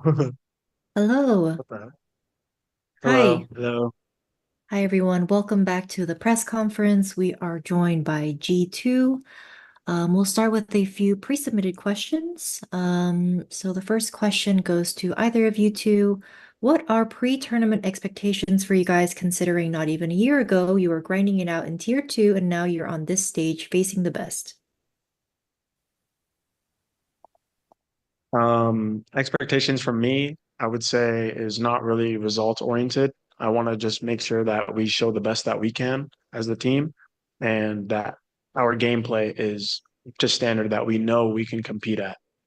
My only disappointment of this tournament is going to be if we go out not showing what we're capable of, not showing all the hard work we put in. And so if we're able to do that and lose, I'll lose with grace. But if not, I'm going to be very disappointed. Um, yeah.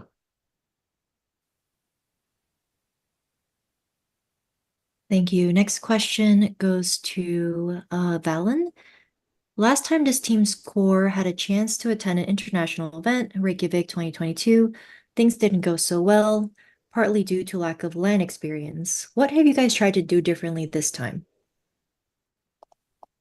I would say Reykjavik was just a very new experience for everyone.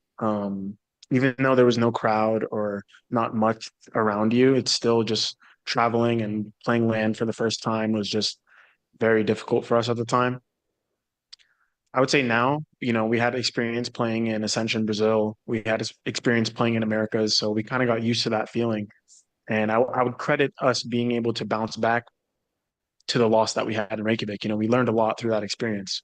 And now I would say the biggest change was just we try to get more comfortable with the time zone differences. Before in Reykjavik, like I was sleeping at 5 p.m. Like I didn't really try to accustom myself to the new time zone. But now I'm trying to like get everything right, feel my body, my mind, get it right, and try to feel prepared going into the first game. Thank you. Next question goes to either of you two. In your opinion slash view, who are the most dangerous teams in the Swiss stage? I think Team Heretics are definitely up there. They're definitely a good team from the EMEA region. And I think FPX is pretty good. So I think FPX could have a good showing as well. I think those two are the definitely top teams. And Gen.G. Gen.G as well. Gen.G is really good. Thank you. We'll now take some questions from remote media. First question from Pedro.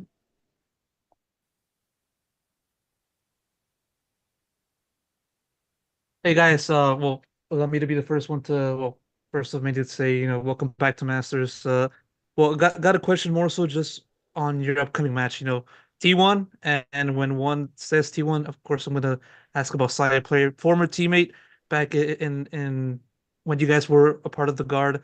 And so, question for both of you guys, what was your reaction when y'all guys found out about, facing T1 and how that will then kind of play in with your past familiarity with side player as a teammate?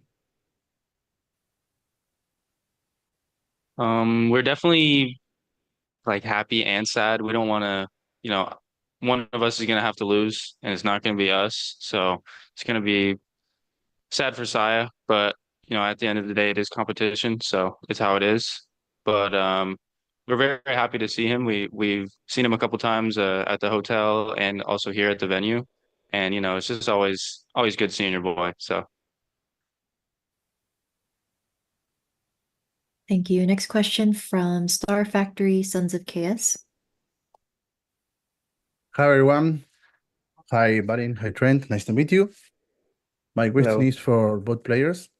This is your first year in T1. You reached the stage 1 final and qualified to the Master. How are you preparing to face the best teams in the world?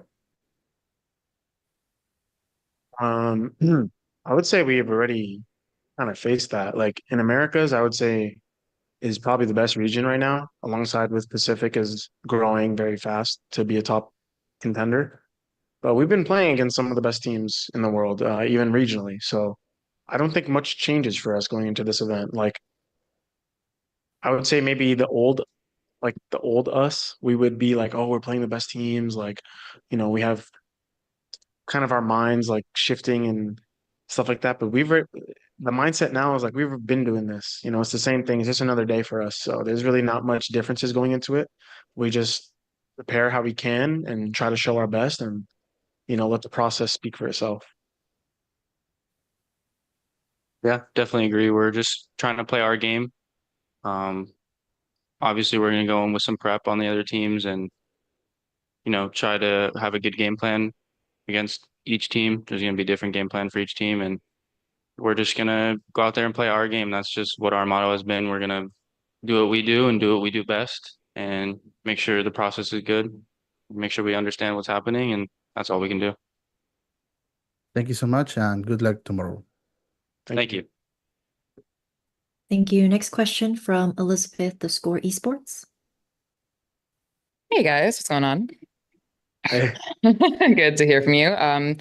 So my question for you is about you guys are coming into this tournament as an Ascension tournament winner, one of the two, DRG as well. But how does it feel, especially after last year when there was a good chance, excuse me, that you guys were going to be able to compete at all without work support? Then you found G2.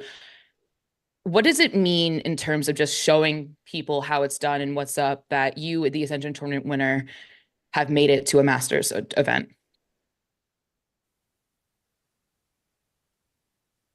I try not to think that way, to be honest, just because I'm not really here to prove anyone wrong. I'm just here to prove that, I want to show how good I can be, or, I just want to show my best for my personal aspirations, to be honest. But if I were to, kind of think in that direction, I would say that it is kind of a good feeling for the younger players or maybe the players with less experience that you can kind of see how, if you grind your way up, even through Ascension, you earn your way into tier 1. Hard work and passion and grind can grant you the best things in life. And for us, that's qualifying for these events. So I just want to kind of like, it's more of like an inspiration for people instead of trying to, prove people wrong. But I'm just glad that we're able to do that in this fashion. And I'm grateful for the opportunity to be here because like you said, we maybe didn't even have the chance, granted what happened in the off season. But yeah, kind of going into G2 and being here now is just so grateful. And I'm excited to show everyone like what we're about. Really quickly for trenT, do you think that the guard/G2 is a sign that the Ascension program works? That when you beat, teams from the Americas, win the Ascension tournament, and you compete with the best of the best, make it to Masters Shanghai, are you the walking example of what the Ascension tournament is all about?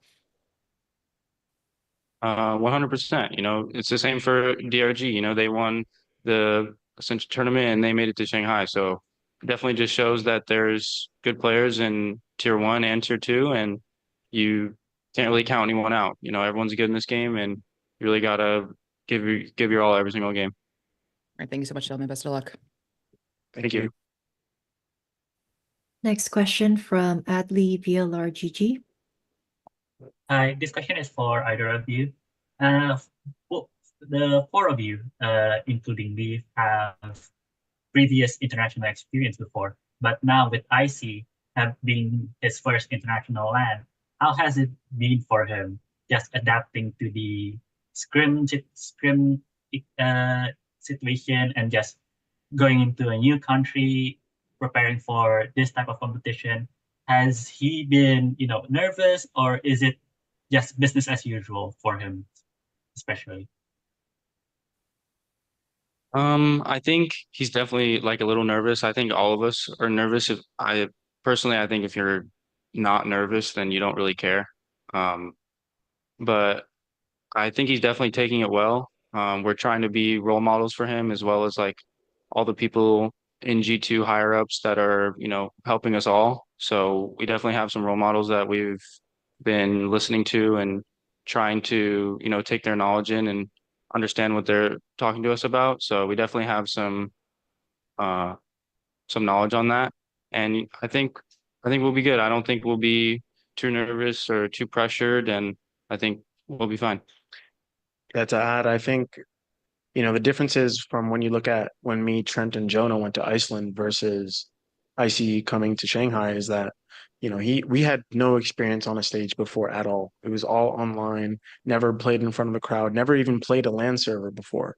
So coming into this, IC has much more experience on that, playing in VCT Americas in front of a crowd, playing on LAN before. It's just going to be another day for him. The only thing that is difficult is that he has a gluten allergy, and it's pretty hard to get gluten-free here in Shanghai. So he's been struggling to eat. So he's a trooper out there, but he's giving it his all, and I think we're going to be fine. All right, awesome. Good luck for the both of you. Thank you. Next question from Ravish. Hi guys. Yo. Excited to see you back again. My man said yo.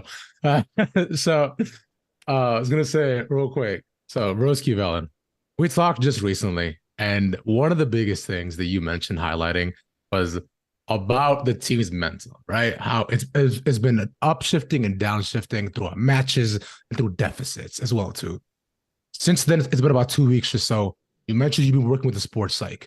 What kind of steps have you all taken to make sure you guys are calm, cool, collected levels right before and during games? And the biggest one is that we're just trying to get to know ourselves better. We go in these meetings and we kind of just talk to each other about ourselves. What do we like during games? What do we not like? Are we more of a mellow person, or do we want to be more hyped up? All those things play a factor in how we approach each other during a match day or talk to each other. So we've been just trying to open up more on that. And it's been helpful. I think another thing for us is how we're just trying to kind of dumb it down in the sense of just like play our game. It's really just another day, regardless of where we're playing Valorant. You could be in Shanghai, America, anywhere. It's Valorant. So we're just going out there doing our thing, and I think it kind of eases the mind a bit when you approach it that way. I think the sports psych Allison, who we've newly added for the team, has been very helpful. And yeah, we have these like weekly meetings with her, and it's really helpful. So shout out to her. And trenT, similar thing over to you as well too. Like, what kind of leaps and bounds do you think you've been able to make in your past couple of weeks, or just throughout the season, just to make sure that you're playing at your best at all times? We've definitely been talking about like the communication and just the teamwork that we've been like when we lose, those definitely fall off, and when we win, you can definitely tell that it's night and day between those games. And when we have little mistakes or big mistakes where we weren't able to really come back from those before, and now we're more resilient and we're able to come back from those. So we've really just like been growing our mind and just have a way better understanding of each other and ourselves. And so we've just been way more clear-minded. Back. Thank you, gentlemen. Good luck. Thank you. Thank you. Thank you. Next question from Pedro.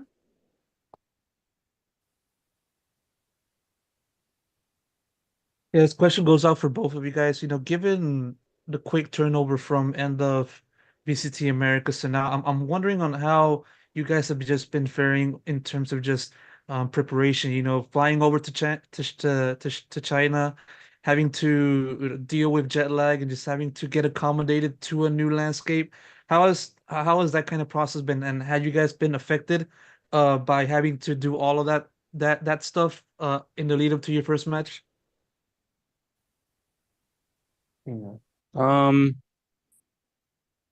Definitely like the first couple days, we were all jet lagged. We were all going to sleep at 5 o'clock and waking up super early.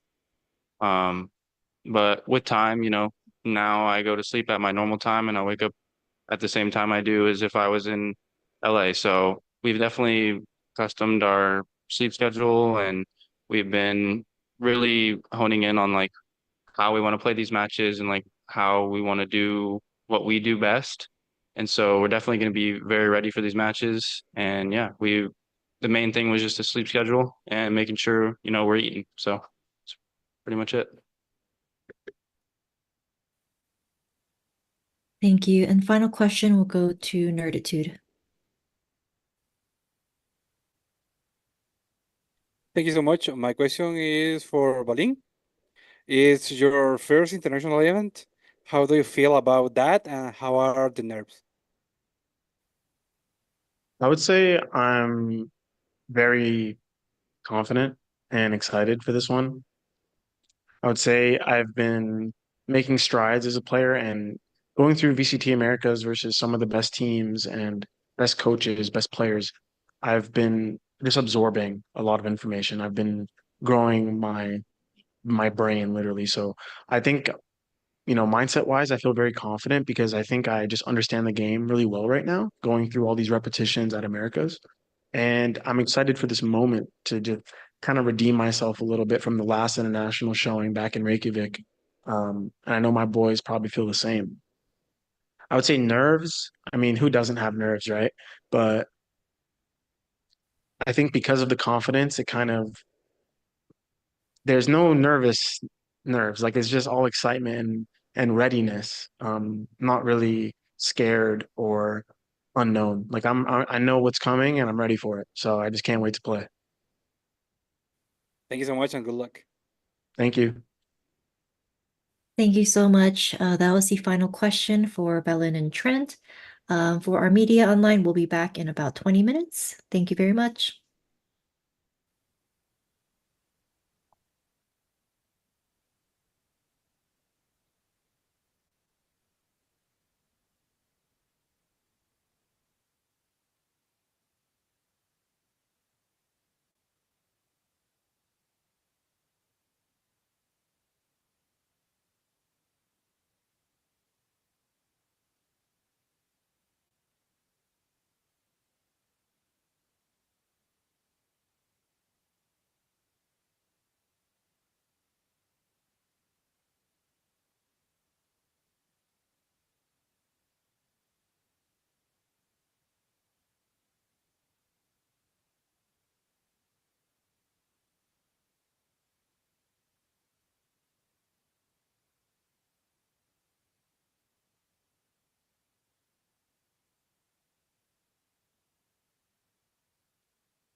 The microphone picks up like everything. Yeah.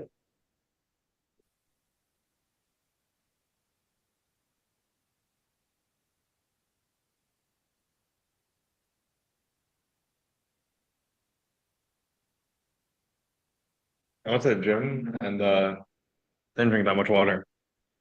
I need to go to the gym tonight. Hello. We're going to get started here. Hi, everyone. Welcome back to the press conference. We are joined by Boostio and Asuna from 100 Thieves. We're going to start with a few pre-submitted questions first. First question goes to Boostio from IGN. What do you think about being able to choose your first opponents in playoffs? Yeah, being able to choose the first opponent is pretty big. I mean, you get to watch all the matches for the previous week and then see who's the weakest and who matches up best against you. And then you get to pick them for the first round. And to be honest, you only need to win 2 series to make top 3, I think, and to make the Mercedes-Benz Arena. So winning those 2 BO3s is like everything because like that's what you want. So being able to win that first match for sure, like 90% sure, it's very nice. Thank you. Next question also goes to you, Boostio. How do you think your team has been performing this season in terms of team synergy? I mean, the first couple months were definitely rough when it comes to team synergy. But the last, I'd say 3 months since kickoff, pretty much, we've been looking very dominant in team play. I think we have a lot to work on. So in practice, we're still working on it. But overall, I'd say we're like probably a top 3 team in terms of team synergy. So as long as we keep working on that, our mechanics will carry us, and then we'll be good. Awesome, thank you. Next question also goes to you. How do you think the Viper nerfs will impact her role on maps where she was played as a secondary controller, such as Bind? I don't. I mean, I think she's still going to be good. I think Viper is just broken in general. So even the nerfs are not going to be. It hurts her, but it's not going to be crazy. I think on like Icebox, Breeze, even Bind, you could still play her. It's just up to the team. So I don't think she's the worst, but she's definitely weaker. But you could definitely still play her. Thank you. We'll now move to remote media questions. First question from Elizabeth, The Score Esports. Hi, everyone. I would like to know that BCJ could not think of a question in time, so this is a different one. But my question is actually for Asuna, and it comes from my chat, from someone named Defo. I wanted to ask you, what is something that is underappreciated for you and your team that you think goes unnoticed?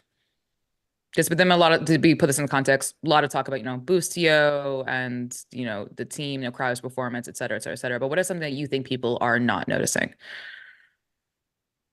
I'd just say the core from last year. I feel like a lot of people judged us from like a 4-month stint. So, I mean, yeah, it's just like a lot of view on us as Boostio revived us when, I don't feel like that, obviously. I had confidence going into this year, regardless if we had Boostio or not. So, yeah, probably just that, really. Okay, best of luck, boys. Thank you. Not bad. Okay, not bad. You did great. You did great. Thank you. Next question from Adli VLRGG. Hi, this question is for both of you guys. We are seeing on social media, both of you guys are, having fun in Shanghai, first time in the city, the vibes are immaculate. We're still doing the stuff you usually do. How has the team's morale after, winning stage 1, coming as the first seed?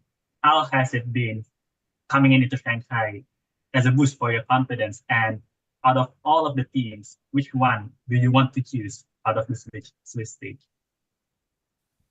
Let me go. Yeah, you can go. I mean, yeah, the vibes are definitely, I think, at an all-time high. I think sometimes they can falter because, we're in a competitive like esports still. So like vibes, during practice or not all the time are perfect. But I mean, overall, we are like such a close team. It's amazing. I love it. It's so fun. I'm having so much fun this year. And then picking from the Swiss stage, I'd say probably any Chinese team or G2. If G2 make it out, I think our team is so confident against them that we actually cannot lose to them, even if we played them like 50 times because of how confident my teammates are against them, because we just keep beating them and destroying them. So it will probably be a Chinese team or G2. Yeah, I agree. Thank you. Next question from VALORANT. My question is for both players, but particularly for Boostio. And you have shown your love to Shanghai on the X. We have seen your Twitter. And what is your favorite part of Shanghai, or what impressed you the most?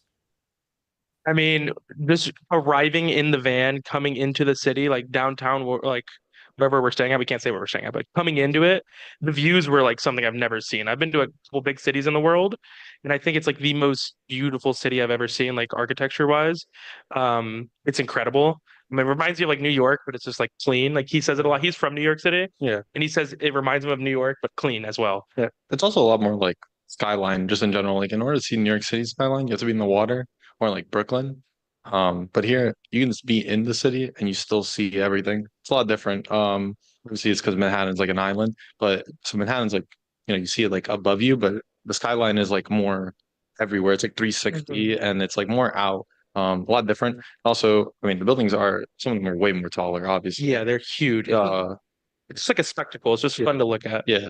We went to like we can say the circle thing. It was really pretty. Like Yeah, the tower. Yeah, it was fun.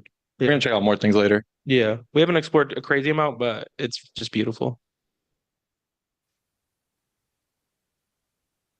Thank you. Next question from Pedro.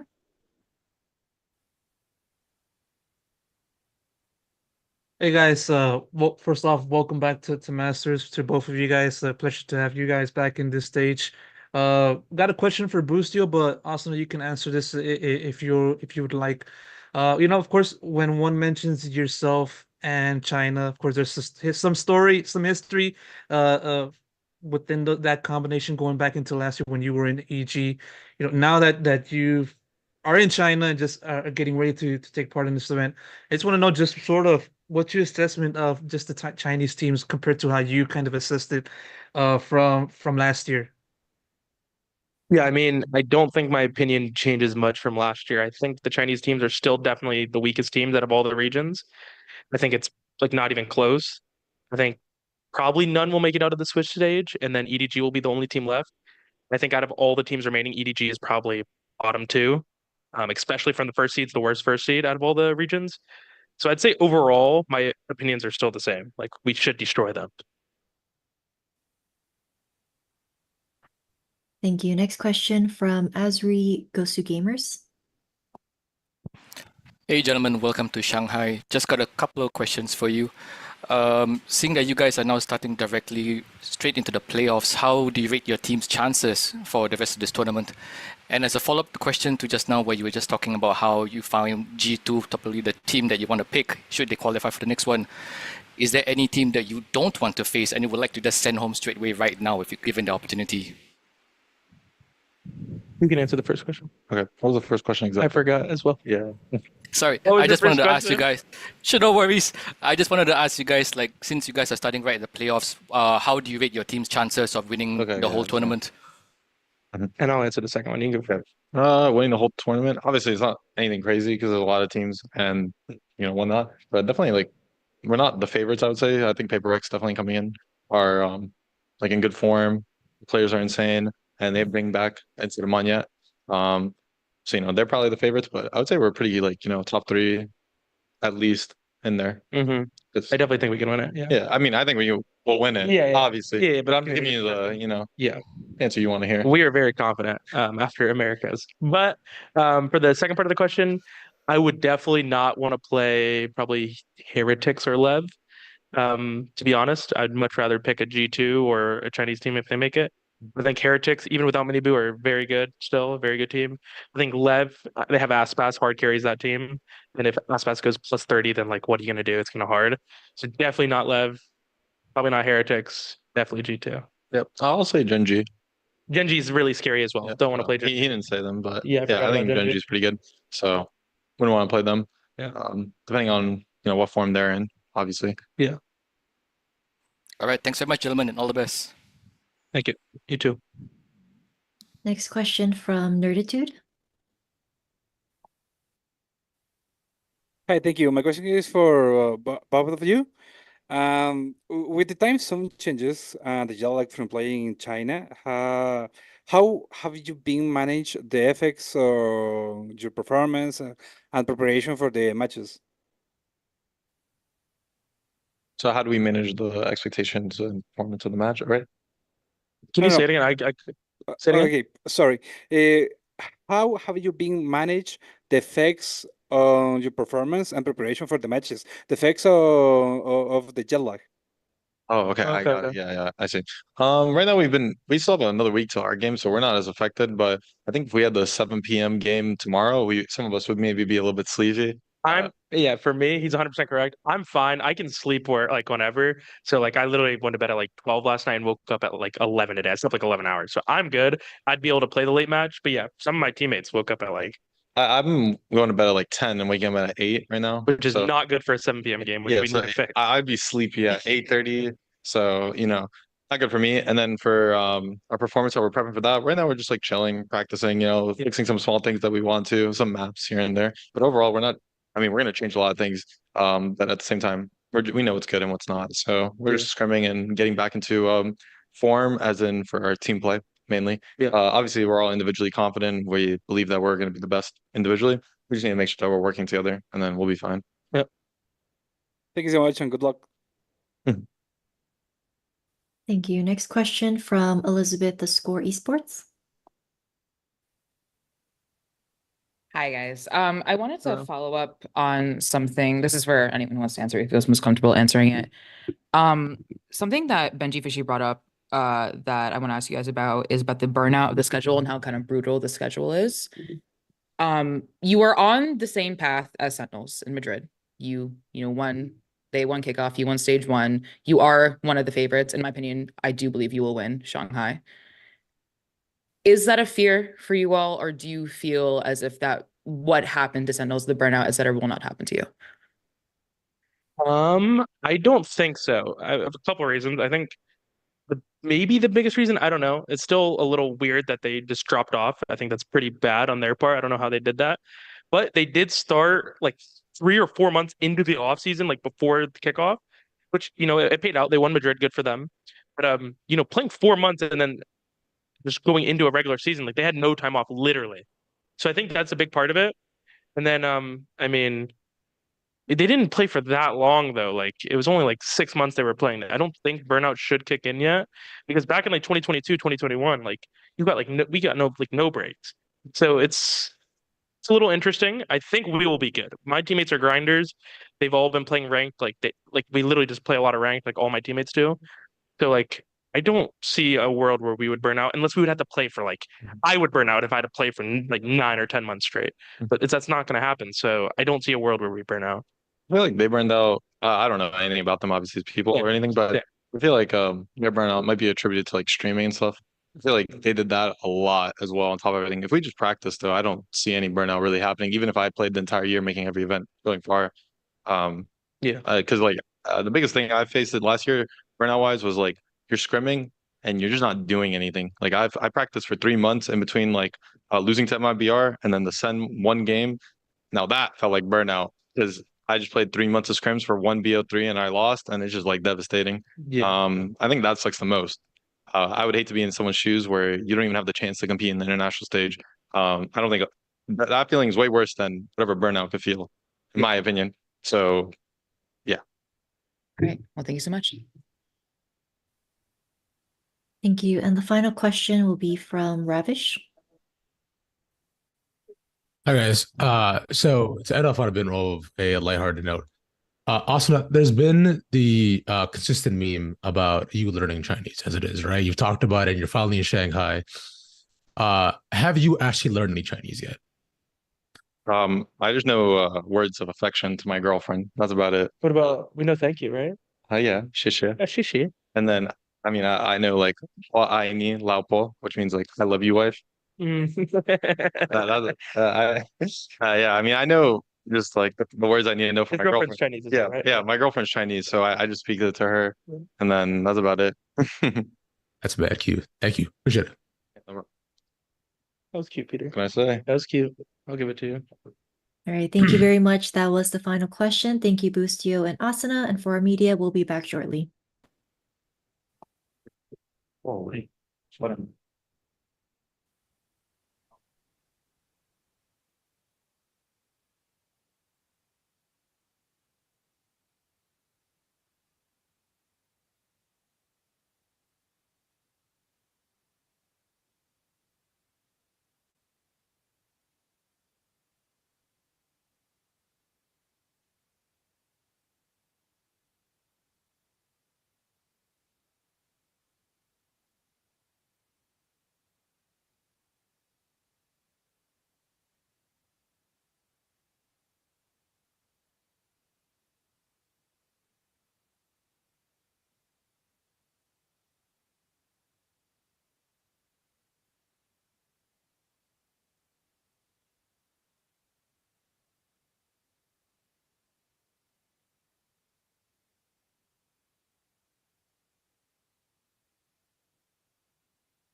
对，要不等继续冷啊，不然我感觉这个有点有一点。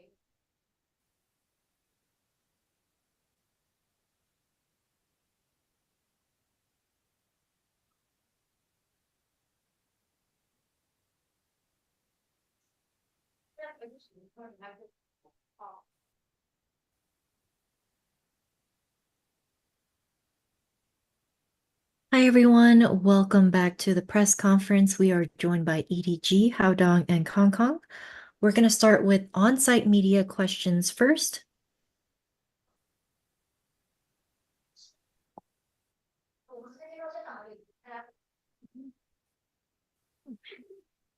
喂，这里提问到2位选手，就是去年此时的东京大师赛是你们真正被世界注意到 EDG 的开始，今年同一时间在上海，你们作为东道主的大师赛，希望这次让世界看到怎么样的一个 EDG？对，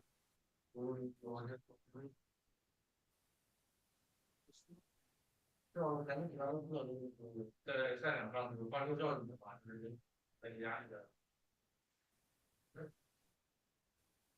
希望我们这一次不要有什么附加的压力吧，做好自己，就主要是首先得做好自己了，做好自己才能够展现出最好的。好的，谢谢。这里想问一下浩东，就是现在备战情况怎么样了？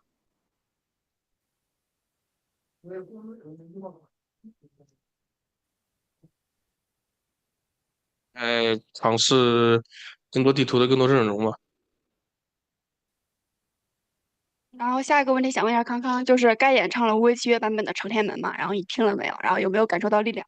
我肯定听了，那个力量肯定感受到了，那个很高兴啊，包高兴的啊，那个就是不知道怎么说，就可能就从之前见到面过后才觉得，就是第一次能够跟自己的偶像那么近距离的去接触，然后他又能够给我的事业上做一些肯定，然后让我用歌曲的方式，用那种歌词传递的能量，能让我打得更好，maybe，对，我觉得会是这样。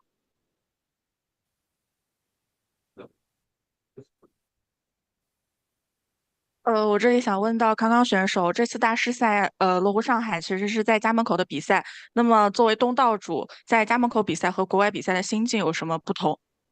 心境肯定是有不同的啊，就像之前说了，呃，我们会觉得有更多人在我们身后，那么就在舞台上的时候，更不像是我们5个人在，就7个人在打比赛，你知道吗？就可能台下他们都说着中文，大部分的观众都说着中文，然后能够感受到整个赛场都有更多的能量的传递给我们吧。就在台上的时候，不仅仅是我们，还有更多更多的声音，更多更多的力量来源，能够让我们打得更好。And so the question is that this is first time that you play local, like play your hometown Shanghai. So what's the difference between the the international tournament you have attended before? And Kangai's answer was that mainly I think the our main side has been different because this time I feel like there are more people like behind us and help us. It's not only just 7 of us playing on the stage. We can hear the audience. Maybe they are singing Chinese. They are backup of us. We feel more energy and instilling us some this courage and help us to play better. Thank you.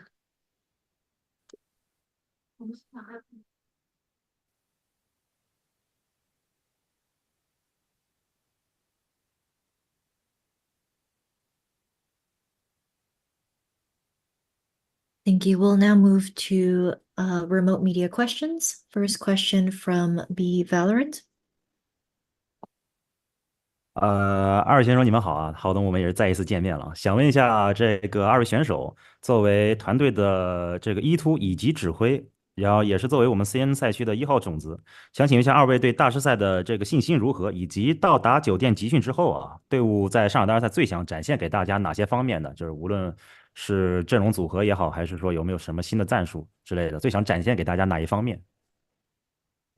我觉得我们信心肯定是有的吧。然后我刚才也说了，在赛场上最想展示给大家就是欢声笑语的我们，然后开开心心的比赛，就这样。So the question is that as the ideal and duelist in the team, how is your confidence of this international tournament in Masters Shanghai? And after you get in the hotel, what about your preparation of strategy, or is there any new comps come out? And Haodong's answers that it feels like we just want to play happily and showing up that we are enjoy the game, enjoy the Valorant. Thank you. Thank you. Next question goes to Adley VLRGG. Hi. So, the VCT CN skins have come out. Other than your own team skins, which VCT CN team skins do you like the most? And outside of outside of CN, which team skins do you prefer other than EDG? For the both of the players, the question is. Yes, for both of the players. Thank you.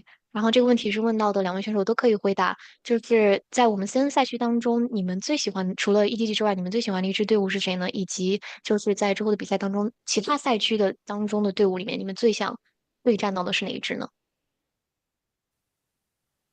我最喜欢的可能 BLG 吧，对。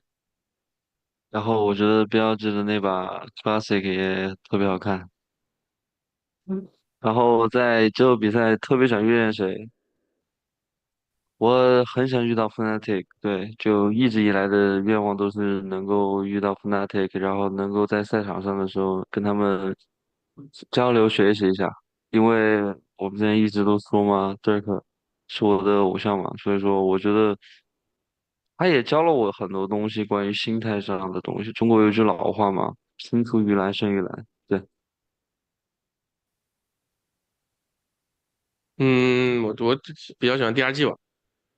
然后如果说比赛对手的话，经济吧，因为上次马德里输了个经济，输了 Loud 嘛，然后 Loud 没有来，就只能复仇经济了。So Kankan's answers that my favorite team in CN League is BLG, and I think their skins of Classic is really pretty. And if talking about the other leagues I want to face against the most, I would say Mantic, because it's been a really long time I want to play with them, because you can learn from a really powerful opponent. And as I said before, like Dirk is one of the players I really want to face against, because he has a lot of experience. He has played for a really long time, and feel like although I'm younger than him, but maybe I can win him in some way. And Haodong says that my favorite team in CN League is DRG.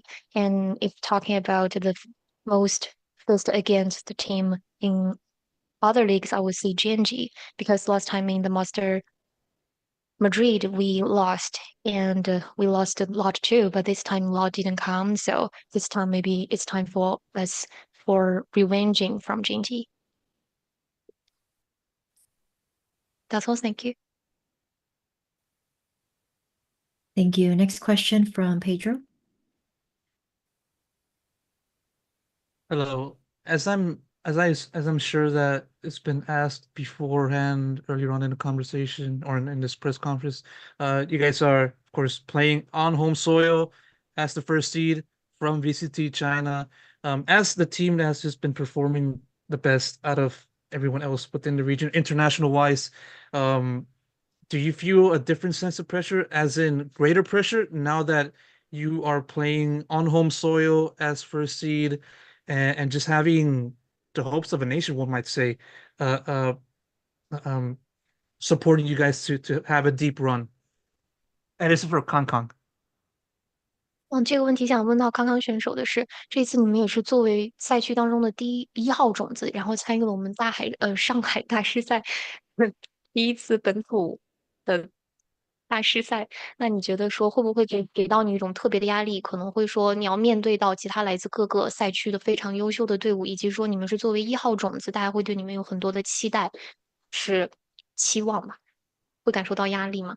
我觉得这一点大家都有在往好的一个方面去做吧，就是希望抛开一些杂念，因为作为一个职业选手，如果太多杂念的话，在舞台上肯定是不能够展现出100%的自己的。所以说，我们现在就在想着如何去进步，如何让自己去抛开那些不必要的杂念、不必要的一些压力，然后让我们打得更好，然后让我们更在赛场上更享受比赛吧。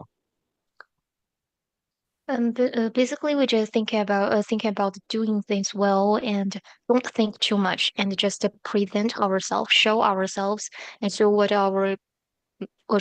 we can uh able to do. And as a pro player, if on the stage you are thinking too much, is not about the game, not about the competition, that might affect you badly. And for all this time, we think you are progress. We are making a lot of progress. So maybe not give too much stress on our own shoulder. Just do our own things well and present our what we are capable to do. That's all. Thank you. Thank you. Next question from Nerditude. Thank you so much. My question is for both of the players. Boostio has stated that China is the region with the lowest skill level and that they will beat everyone. What do you think about this statement? 这个问题是问到两位选手都可以回答。那之前 Boostio 说过，说他可能觉得新赛区是目前可能实力并没有那么强的一个赛区，然后他说他会打败每一支来自 CN 的队伍。那你们是怎么看待他说这样的话呢？我觉得还好吧，因为我们本来就在做自己的事情，然后我们本来就在往一个进步的方面去发展，往一个好的方面去发展，所以说我不管他到底在说什么，我也知道他有时候也说了，他的性格就是这样，他就是喜欢说垃圾话，但是他并没有带很多很多的恶意去对待一个赛区或者一个赛区的选手，所以说无论他说什么，我们就做好我们自己的事情，然后进步，然后朝着自己的目标去迈步就行了。So Kangkang says that actually we always doing our own thing and I don't really care about what he said. And I think that maybe he's not trying he's not like on purposely to beat other league or other players in any league badly. He's just maybe about his personality. Maybe he like to like the trash talk. So basically we are just want to doing our own thing because all of the CN League, all the teams from CN League are just doing our own thing and making progress and being better and better. That's all. Thank you so much. Thank you. Thank Next you. question from Asri Goes Through Gamers. Hi everyone. It's just a maybe quick follow-up question from what has been asked before about Boostio wanting to face a Chinese team or any other, or what was it, G2 if I believe. I just wanted to ask you guys, do you feel that every other region might be underestimating the Chinese team's performance in the VCT Masters? And what do you guys feel the chances of VCT China team actually performing very well during Masters Shanghai? 这个问题就是从刚刚还是想问到说，可能针对于之前 Boostio 说的，不管是 J2 之前他们说的话，你觉得，就是我们先的，你是否觉得其他赛区其实低估了我们这次 CN 赛区的队伍能够在上海大师赛区获得成功的这样的一个能力，以及说你觉得我们 CN 的队伍能够在这次上海大师赛当中去积极展现，去做得好的机会有多大呢？ G2 说什么了？could you like tell us what did G2 said? No, not G2, but what Boostio said was that he would prefer to face G2 as one of the teams to select that comes out from the Swiss stage, he would say either G2 or one of the Chinese teams. Yeah. 哦，不是 G2 说什么是 Boostio 说他们会好好准备，就关于 G2 的比赛。我觉得不管他们说什么吧，我觉得反正跟我没什么关系，我就打好我自己的比赛，做好我自己就行了。Haodong said, no matter what they talking about, I just want to play my own thing on the stage and doing my own thing well. I don't care what they actually sing about. Thank you so much. Thanks very much. Appreciate it and good luck, guys. Thank you. Next question from Sky. Hello，这里是 Sky，就是这个问题是给 EDG，每个人都可以回答。就是因为我们知道你们在外赛区其实有很多很亲近的选手和朋友嘛，所以有没有带其他选手在上海去逛一圈呢？以及给海外的选手有推荐什么美食啊，或者是景点之类的？没带他们去逛吧，推荐螺蛳粉试试吧。So the question is that, well, we all know that in other league you have a lot of like really close friends or players. So did you guys take this thing to show there about Shanghai, take them to eat good food, or there is any recommendations for them? Haodong said we didn't really have chance to show them around in Shanghai, and if you want to me to recommend to say something good in Chinese food, I would like to say 螺蛳粉. It's a traditional like noodles from 广西 province in China. Thank you. 谢谢，很美味的回答。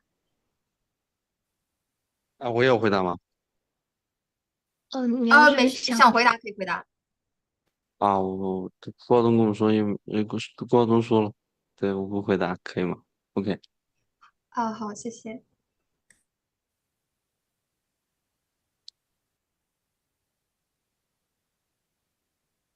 Thank you. Next question from Arnab. Hey guys, my question is open for both actually. We have been talking about how China as a region has been very like not the best among other regions, but I want to talk about more.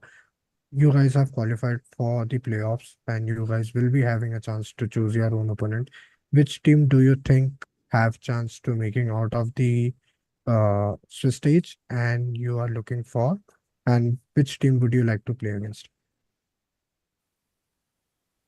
这个问题想两个选手都可以来回答，那就是，也恭喜你们是已经进入到淘汰赛了嘛？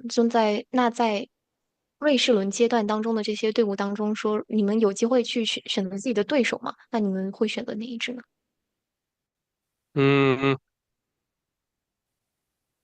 我觉得要看，就是因为我们在淘汰赛的话，可以多研究对手嘛。然后我觉得看哪个对手可能研究的比较透彻，可能就去选择哪个对手。我主打一个来者不拒，都可以来，反正在舞台上都是享受比赛。对， And Haodong's answer is that before the playoffs, we actually have time to do some research on our opponent during the Swiss stage. So basically, we just maybe focus on the team that we have researched the most, and we'll choose them. And Konga's answer is that I didn't really think about who we're gonna choose. I didn't think too much. On the stage, it's all about to enjoy the game. Thank you. Thank you guys, and best of luck for Shanghai. Thank you very much. That was the final question. Thank you, Haodong and Kong for joining us. And for the press, we'll be back shortly. Thank you.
Fuck my ears.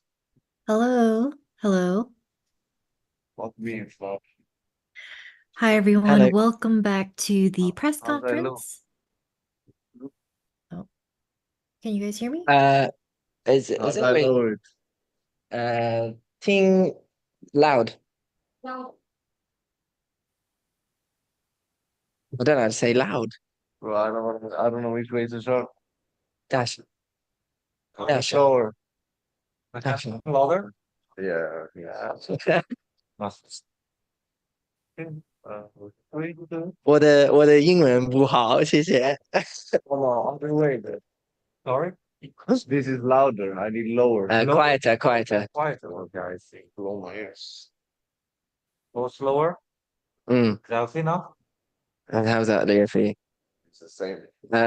More. More lower? Okay. Uh-huh. Hello, hello, hello. Very good. That's good. Noise also? Yeah. 谢谢。 All right. Hello, testing. Is this okay? Mm-hmm. Yeah, it's good. All right, great.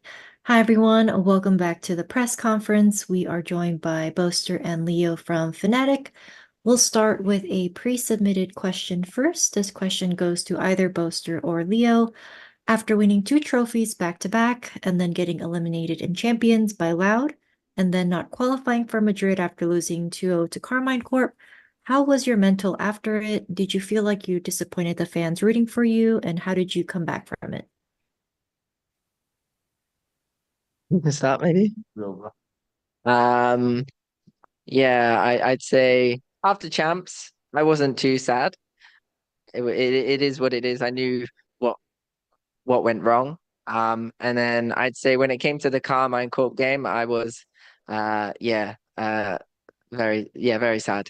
I'd say for the first 2 days after it, I was giga sad, I'd say. I think, but then after that, I was just like, come on, you gotta get to work. You gotta grind if you want to make it to Shanghai. Because actually, to be fair, the tournament I wanted to make it to this year was Shanghai.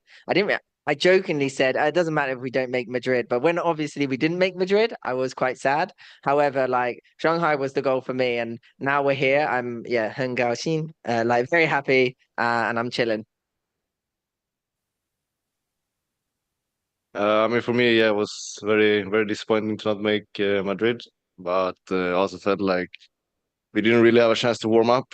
Like we played one game against Vitality, we were standing, and then it was like we're playing the most informed team during the time. So I mean, obviously disappointing, but it wasn't like we didn't get a chance to like warm up.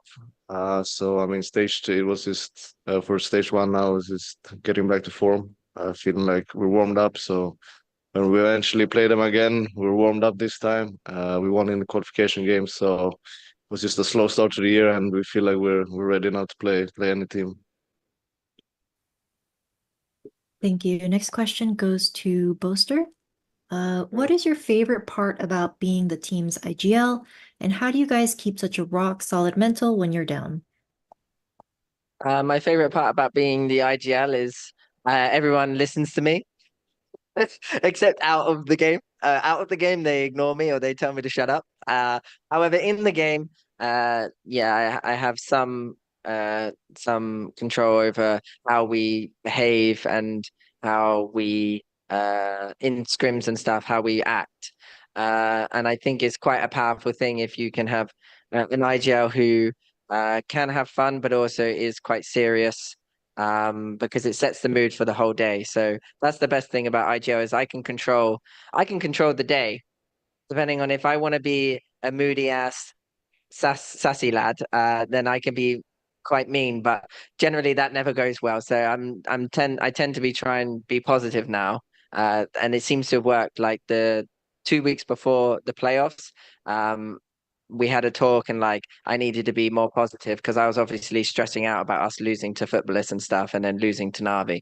But yeah, ever since I've been more positive in scrims, like the work ethic and the atmosphere has been a lot more enjoyable, and yeah, we seem to be getting a lot better now. So yeah, the IGL does the most. I wouldn't say the most work because it varies on IGLs, but he does the most work out of the out of the solo queue, and I quite enjoy it. Thank you. We'll now move to remote media questions. First question from Pedro. Hey guys, good to see you guys back in Masters after a good while. Good to see you guys now feeling better, looking better. And speaking of better, I want to direct this question to Leo. Of course, you know, you didn't feel well back in the EMEA finals, and I just want to have an update on how you're feeling. You know, do you feel you're back at 100%? And also on top of that, you know, what kind of, well, if you want to answer, if not, I understand then, what kind of made you not feel well? Yeah, I mean, going back to the playoffs, I mean, was this I had COVID right before playoffs, or like some kind of sickness, pretty sure it was COVID. I was probably sick like 2 weeks before the playoffs for the whole that. Then the first day against Liquid, I started feeling better, felt better the whole way. But obviously, playing 5 days in a row, you feel very fatigued, and it's like the recovery is not good because obviously it's like we meet at 12 and then they finish like 10 hours later. And then to end the tournament with 2 best-of-5s, it's just, yeah, super fatiguing. And I mean, I guess my body just need a rest. I mean, now probably not 100% yet, due to traveling and stuff. But we're not playing for another, 10 days. So I mean, should be fine until then. Thank you. Next question from Elizabeth to Score Esports. Hi, there's my questions for Boaster. Boaster, I was watching your podcast with your partner Yunsu and talking about the kind of just the trolling, to put it very, very kindly, but just genuine hateful toxicity that you received at about missing Madrid. You talk about having a great support system. She talks about the belief in just having that support system. Can you go a little more in depth for me about what that support system was? I think it's like the support system. It's just essentially having someone to talk to, like whether it's your family or your friends or your teammates or your loved ones. I think just having that support system and being able to escape from the gaming esports world and be able to just talk about other things, or having a little, I guess, a reality check. Like, hey, like it could be worse. You could not be a player. You could be still working in a supermarket or something. Not saying anyone working in supermarket is not having a good time, but Good save. for me, I didn't enjoy it when I was like 17, 16. So yeah, I think it was mainly that, and also as a player, like especially for myself, being quite personality driven, I like obviously reading comments and being involved with the community and seeing a lot of positive stuff. And then obviously it was a big switch up to seeing a lot more negative stuff, and a lot of it was focused towards potentially me, or like someone that, you know, they say stuff they don't really know, and they don't have too much insight about, and it's quite frustrating. But you don't really care if you see it one off or whatnot. You just go, oh, this person, eye roll. But if you see it constantly, your brain starts to kind of like, in a weird way, hunt for it. As in, like, you just look for negativity online, and as soon as you see it, it's like in your head, it triggers something, and you're just like, I knew it. See, someone would say something like that, and then it, for some reason, it doesn't ruin your day. It just, I don't know. There's something in your brain or heart that just kind of like gets triggered by it, which is why, like, we're told not to really look at social media, but you just can't really help it. Like, we get addicted to video games, like we're going to be addicted to other stuff, and unfortunately one of it is part of our job, kind of. So yeah, I'd say it's an interesting one. It's definitely one for psychology, but we'll see. Just really quick follow-up. Would you say that you, I hate this word, but like, not, I don't hate it, but I think it's the wrong application. Have you healed from that toxicity and trolling? Or again, like Leo's laughing, I know it's a silly word, but or is it, do you think there's still work to be done on your mental regarding what happened after not qualifying for Madrid? Honestly, for me, it was really difficult after not qualifying for Madrid, because then you see everyone else going off to Madrid and you're like, you feel like you're missing out and stuff. And then when it came to me finally qualifying for Shanghai, it felt like a lot of pressure and stress was released off of me. And then even in the playoffs, like I even started to play better once we had qualified. And I think it's because I finally could enjoy the game again, knowing that I'm going to the place where I wanted to go to this year. And then I was starting to enjoy it, have more fun. And then I was seeing comments like people saying like I looked like I was having more fun instead of like Boaster looks like he's gonna die on stage kind of thing. Even though it was, yeah, I was stressing out a bit, but because we were losing, like, and I didn't understand why we were losing at the time. So yeah, I'd say I wouldn't say necessarily I'm healed. I didn't figure out a secret cure as to why I suddenly feel good. I think it was simply I qualified for Shanghai, we qualified for Shanghai, and I just felt like it doesn't matter what people say now because I finally get to enjoy the reason why I've become a pro is to go to these big international events and compete. And yeah, and meet the fans and stuff. So I'm just super looking forward to it. And Yinsu was saying to me when I sent her a picture of me in our hotel looking at the breakfast buffet, and she was saying like these are the times where you have to think back to when you were stressing out in week 2. Like you got to enjoy it now and savor it, and then remember this, and then why you do it. And so that's kind of what I'm doing while I was having some eggs Benedict. Delicious. But speaking on behalf of the VALORANT community, we are so happy to see you in Shanghai, and you do not deserve any of what you were given. And we are so happy to see you be thriving. Thank you very much. Just like that. I'm healed. Oh! Thank you. We'll now take some questions from on-site media.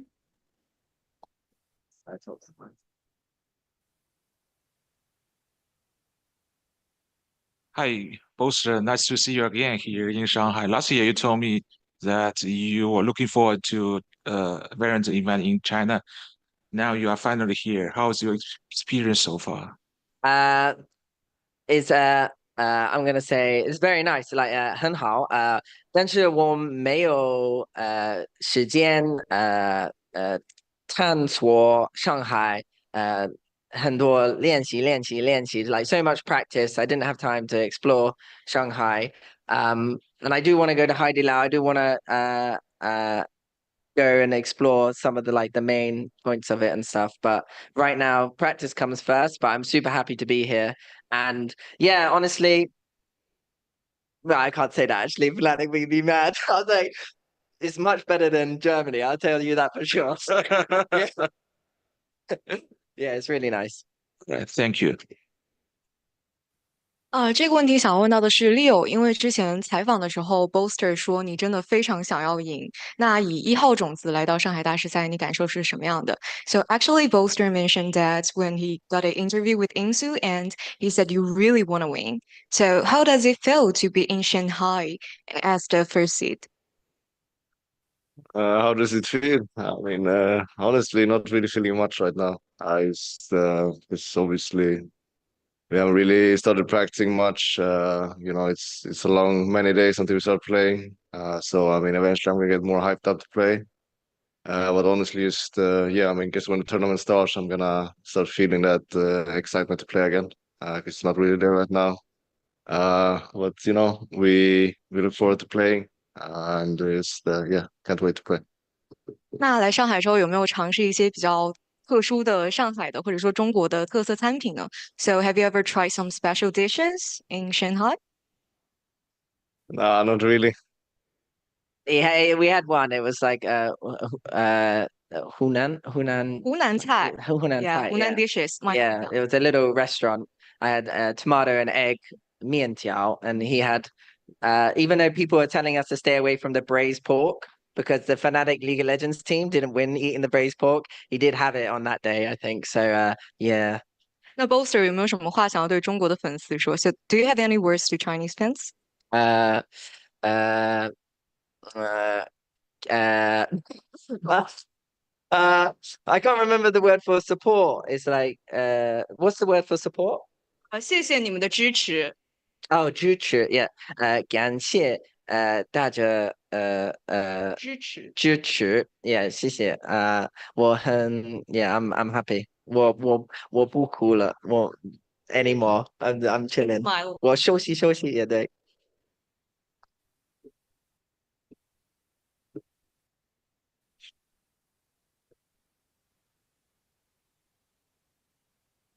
Thank you. We'll take a few more questions from remote media. Nerditude? Thank you so much. My question is for Bowser. Despite the inconsistency in their performance during the regular season, FNATIC managed to secure the first place in the EMEA region. How do you evaluate the team's performance heading into the Shanghai Master? Our team or the other teams? The FNATIC team. Yeah, I think ever since we've started changing the way we practice in terms of more positive stuff, it's been uphill from there. And then even we had a nice little, well, despite Leo's health, we had a nice grind. It was a 5-day grind, and it really helped us iron out and kind of, we ended up kind of playing a bit more feeling of the map, you know, playing the situations, as Leo likes to say. We've got to read the situations, and we were adapting to what the enemies were doing to us without actually having it almost like preset. So I think we were really coming into our form, even in the finals against Heretics, and we made the good bounce back as well. And I think it's because we don't really know what our best map is. We just know that we're good at 6. So it doesn't matter what enemies pick, we're ready for those 6. So we could lose our pick, and it doesn't matter because we could win their pick. So yeah, I'm feeling pretty confident, and we've got a few days now to really get even more stuff and really refine our mistakes in those games. We've got a lot of odds to watch back and stuff, and I'm just happy, you know, we have the extra time, but also just happy to be here. Thank you so much, and good luck. Cheers. Thank you. Next question from Ichiman. Hi guys, I'm really happy to see you here in Masters. Just Wait, can she be louder? She's honestly, I don't hear her. Is it better? Hold on, we can hire ourselves up for this one, I guess. Okay, try now. Does it work?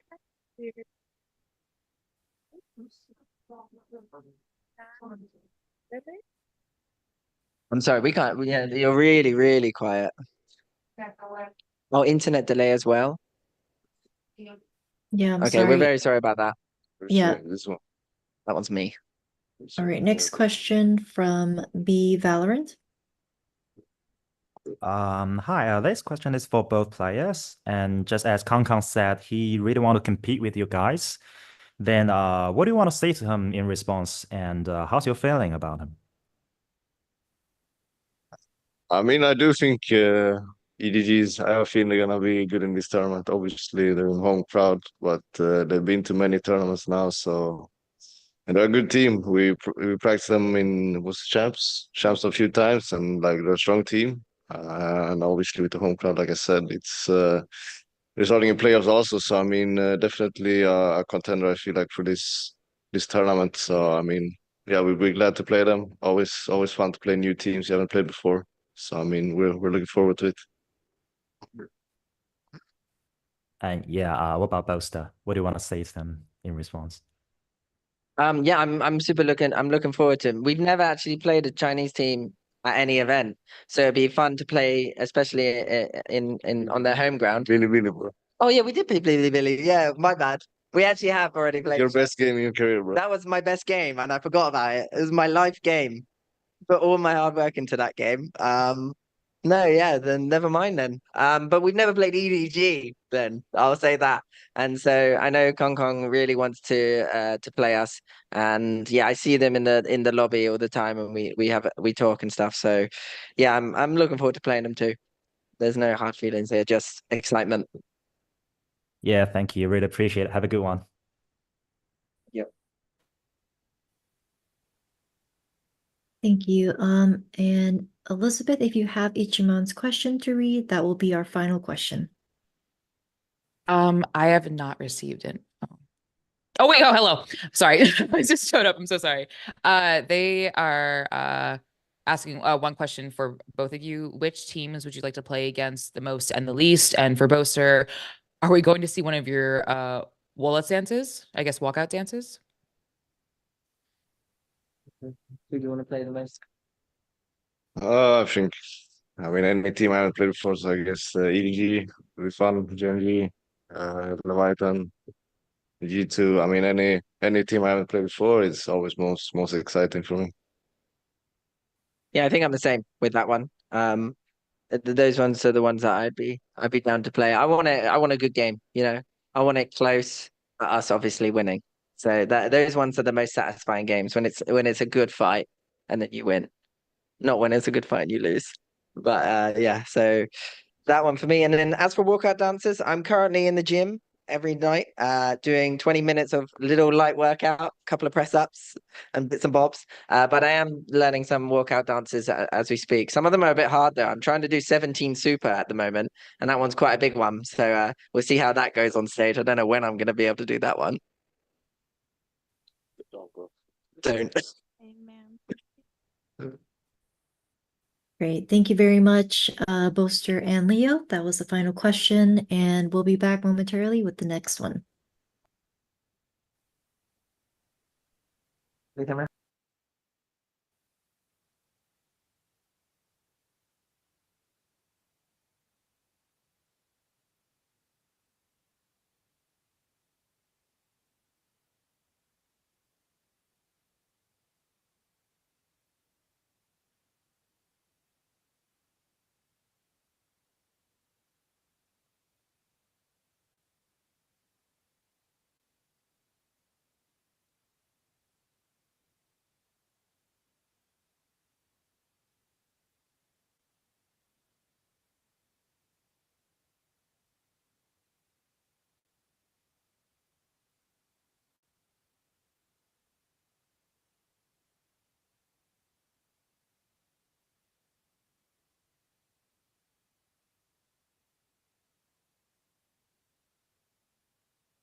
Hello, everyone. Welcome back for the final press conference. We are joined by PaperX, Forsaken, Davai, and Jinggg. We will start with a few pre-submitted questions to kick us off. So the first question will go to Forsaken. What does it feel like having your brother with you in an international event/tournament? I mean, I think I feel really happy for him because he was just like coming back into the gaming scene again, and then he can make it into like VCT Shanghai. It's really amazing, I think. I mean, he's been like working hard. Yeah, and then yeah, I think I felt really proud that he's here, and yeah. Thank you. The next question will go to any one of you three. PaperX has had a few roster changes in the last years, but ultimately returned to a mostly familiar lineup. Do you think it's better for the team's chemistry and performance to stick with the same core group, or do you see value in trying out new teammates more frequently?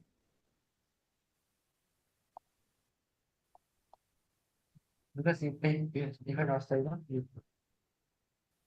I think in terms of performance, I think there's two variation, because two of them is have a different play style, and I don't think that's bad or good. I think in terms of chemistry, I would say obviously we would perform better with Jinggg in terms of chemistry because the reason is because we played with him for a long time. And what was the last question again? Sorry. Do you see value in trying out new teammates more frequently? I mean, at the moment, I think no, because everything is working fine for us. And in the future, I mean, that's up to Alex, to decide for the team. So yeah. Thank you. Next question also can be answered by anyone. Can you tell us about the W gaming concept? Is there a strategic foundation behind it, or is it more about having fun and trolling? What are the strengths and advantages of playing this way? I don't think it's really like trolling. It's more of like thought out aggression. So it's not really just we press W and we just run in. So yeah, it's like deeper than you guys think, I guess. Like we put a lot of thought behind it, so it's not just running in and dying. Yep. Thank you. Next question goes to Jinggg from Sportskita. What is your current read on the meta at Masters Shanghai? How has it impacted the preparation for the team coming into this tournament? Honestly, for the meta, I don't think there's like a fixed meta right now. I feel like every team is like experimenting, so it's not like last year or like 2 years ago where there's a fixed composition on every map. So I mean, I think teams are getting more creative. So being creative is definitely gonna like help teams for sure. Thank you. We'll now take questions from on-site media.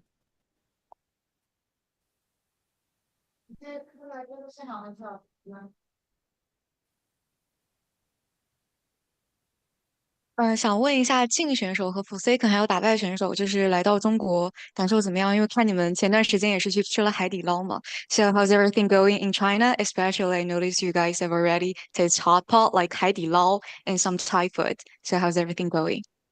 For me, I think I felt really happy because it's my first time going into Shanghai, and I really enjoy all the food here. It's really amazing, and Haidilao as well. I think it's my favorite. The mala especially is really nice to taste. So yeah.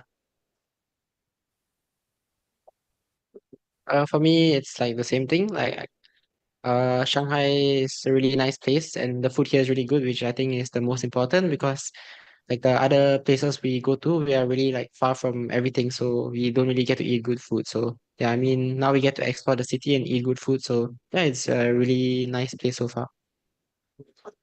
I'm looking forward to explore more, I would say, because Shanghai, I would say, is a special city for me. And as I mentioned before, I've been here before, and yeah, I would love to go to new places, when we have free time. So yeah.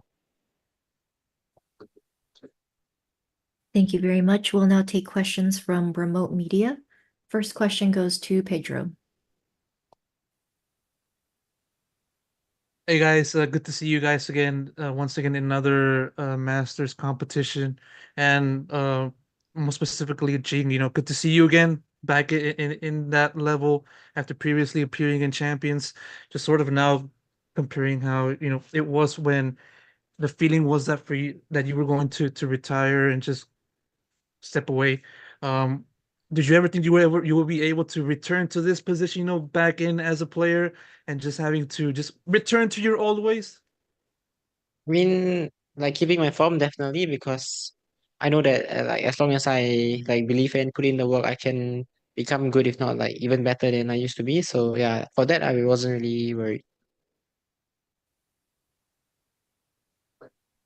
Thank you. Next question from B Valorant.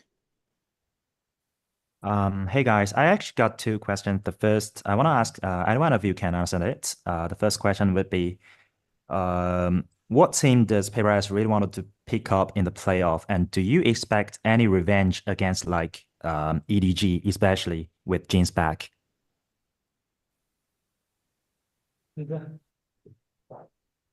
I think for me, I don't really have personal choice when it comes to the team, but I think something wanted to play 100 Thief, as you mentioned in Pacific. And in terms of EDG, since both of us in the playoff, and hopefully, I mean, if we're gonna meet, and obviously we are gonna try our best to win, and I know it's not gonna be an easy game, obviously, because it's like their home ground and stuff, So, but we will love some revenge. So yeah, we will try our best Yeah. to win them if we do meet. Yeah. The other question is about the patch, the nerf of the duelist in the next patch.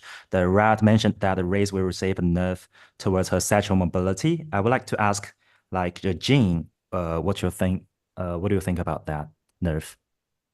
I mean, I have to see like what they do to the satchels, but I feel like doing this just lowers the skill ceiling of the agent. But I mean, if that's where they want like the direction of the game to go, which is more gunplay, then yeah, I guess it's all right. No more playing. Yeah, that's it. Really appreciate it and have a good one. Thank you. Thank you. Thank you. Next question from Azri Gosu Gamers. Thanks so much. Apa khabar semua? It's nice to see somebody from Singapore, Indonesia, and Malaysia representing Southeast Asia in VCT Shanghai. Baik, terima kasih.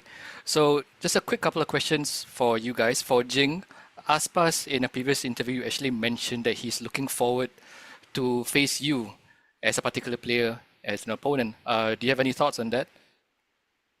I mean, I think same for me because I mean, Aspas is my friend and I know he's a really, really good player. So yeah, I'll be really excited to play against Leviathan as well because yeah, I want to see how it's like to play against Aspas again. And just a quick follow-up, Benjyfishy from Team Heretics actually said that PRX is probably one of the most challenging teams to face this VCT Shanghai. And you guys had a really interesting match, to say the least, during Madrid. So how do you guys feel about Benjyfishy saying that you guys are probably the team to face in VCT Shanghai? Actually, I think not only BGVC, I think most of the like teams here they are excited to play against us. I think the reason why, I think because of our play style, it's really hard to predict, and because now Jinggg is back, especially, I think it's like interesting for like teams here to play against us. So yeah. All right, thanks so much. All the best and good luck to you guys. Thank you. Thank you. Thank you. Next question from Elizabeth The Score Esports. Hi, everyone. Good to see you, especially Hello. Jane. Great to see you on the stage again. A bit more of a lighthearted question. I would like to ask you about a recent new supporter of PaperX Finesse who has been watching your games and has been using your government names to support you guys. You guys are smiling, you guys are laughing. What is your overall thoughts on it, and anything, if he eventually watches this, that you would like to say to him? I mean, I'm really happy that SNS supports us. I mean, before we actually like even qualify for any international events, we already knew that like FNS is like a really good player. So I mean, it's really exciting to see like an old competitor like cheer for us, and also he's really funny. So yeah, I mean, he's my go-to watch party streamer now. Oh, ooh. I think for me, thanks to him, that I gain a lot of new fans. So yeah, I mean, you can't hate the guy.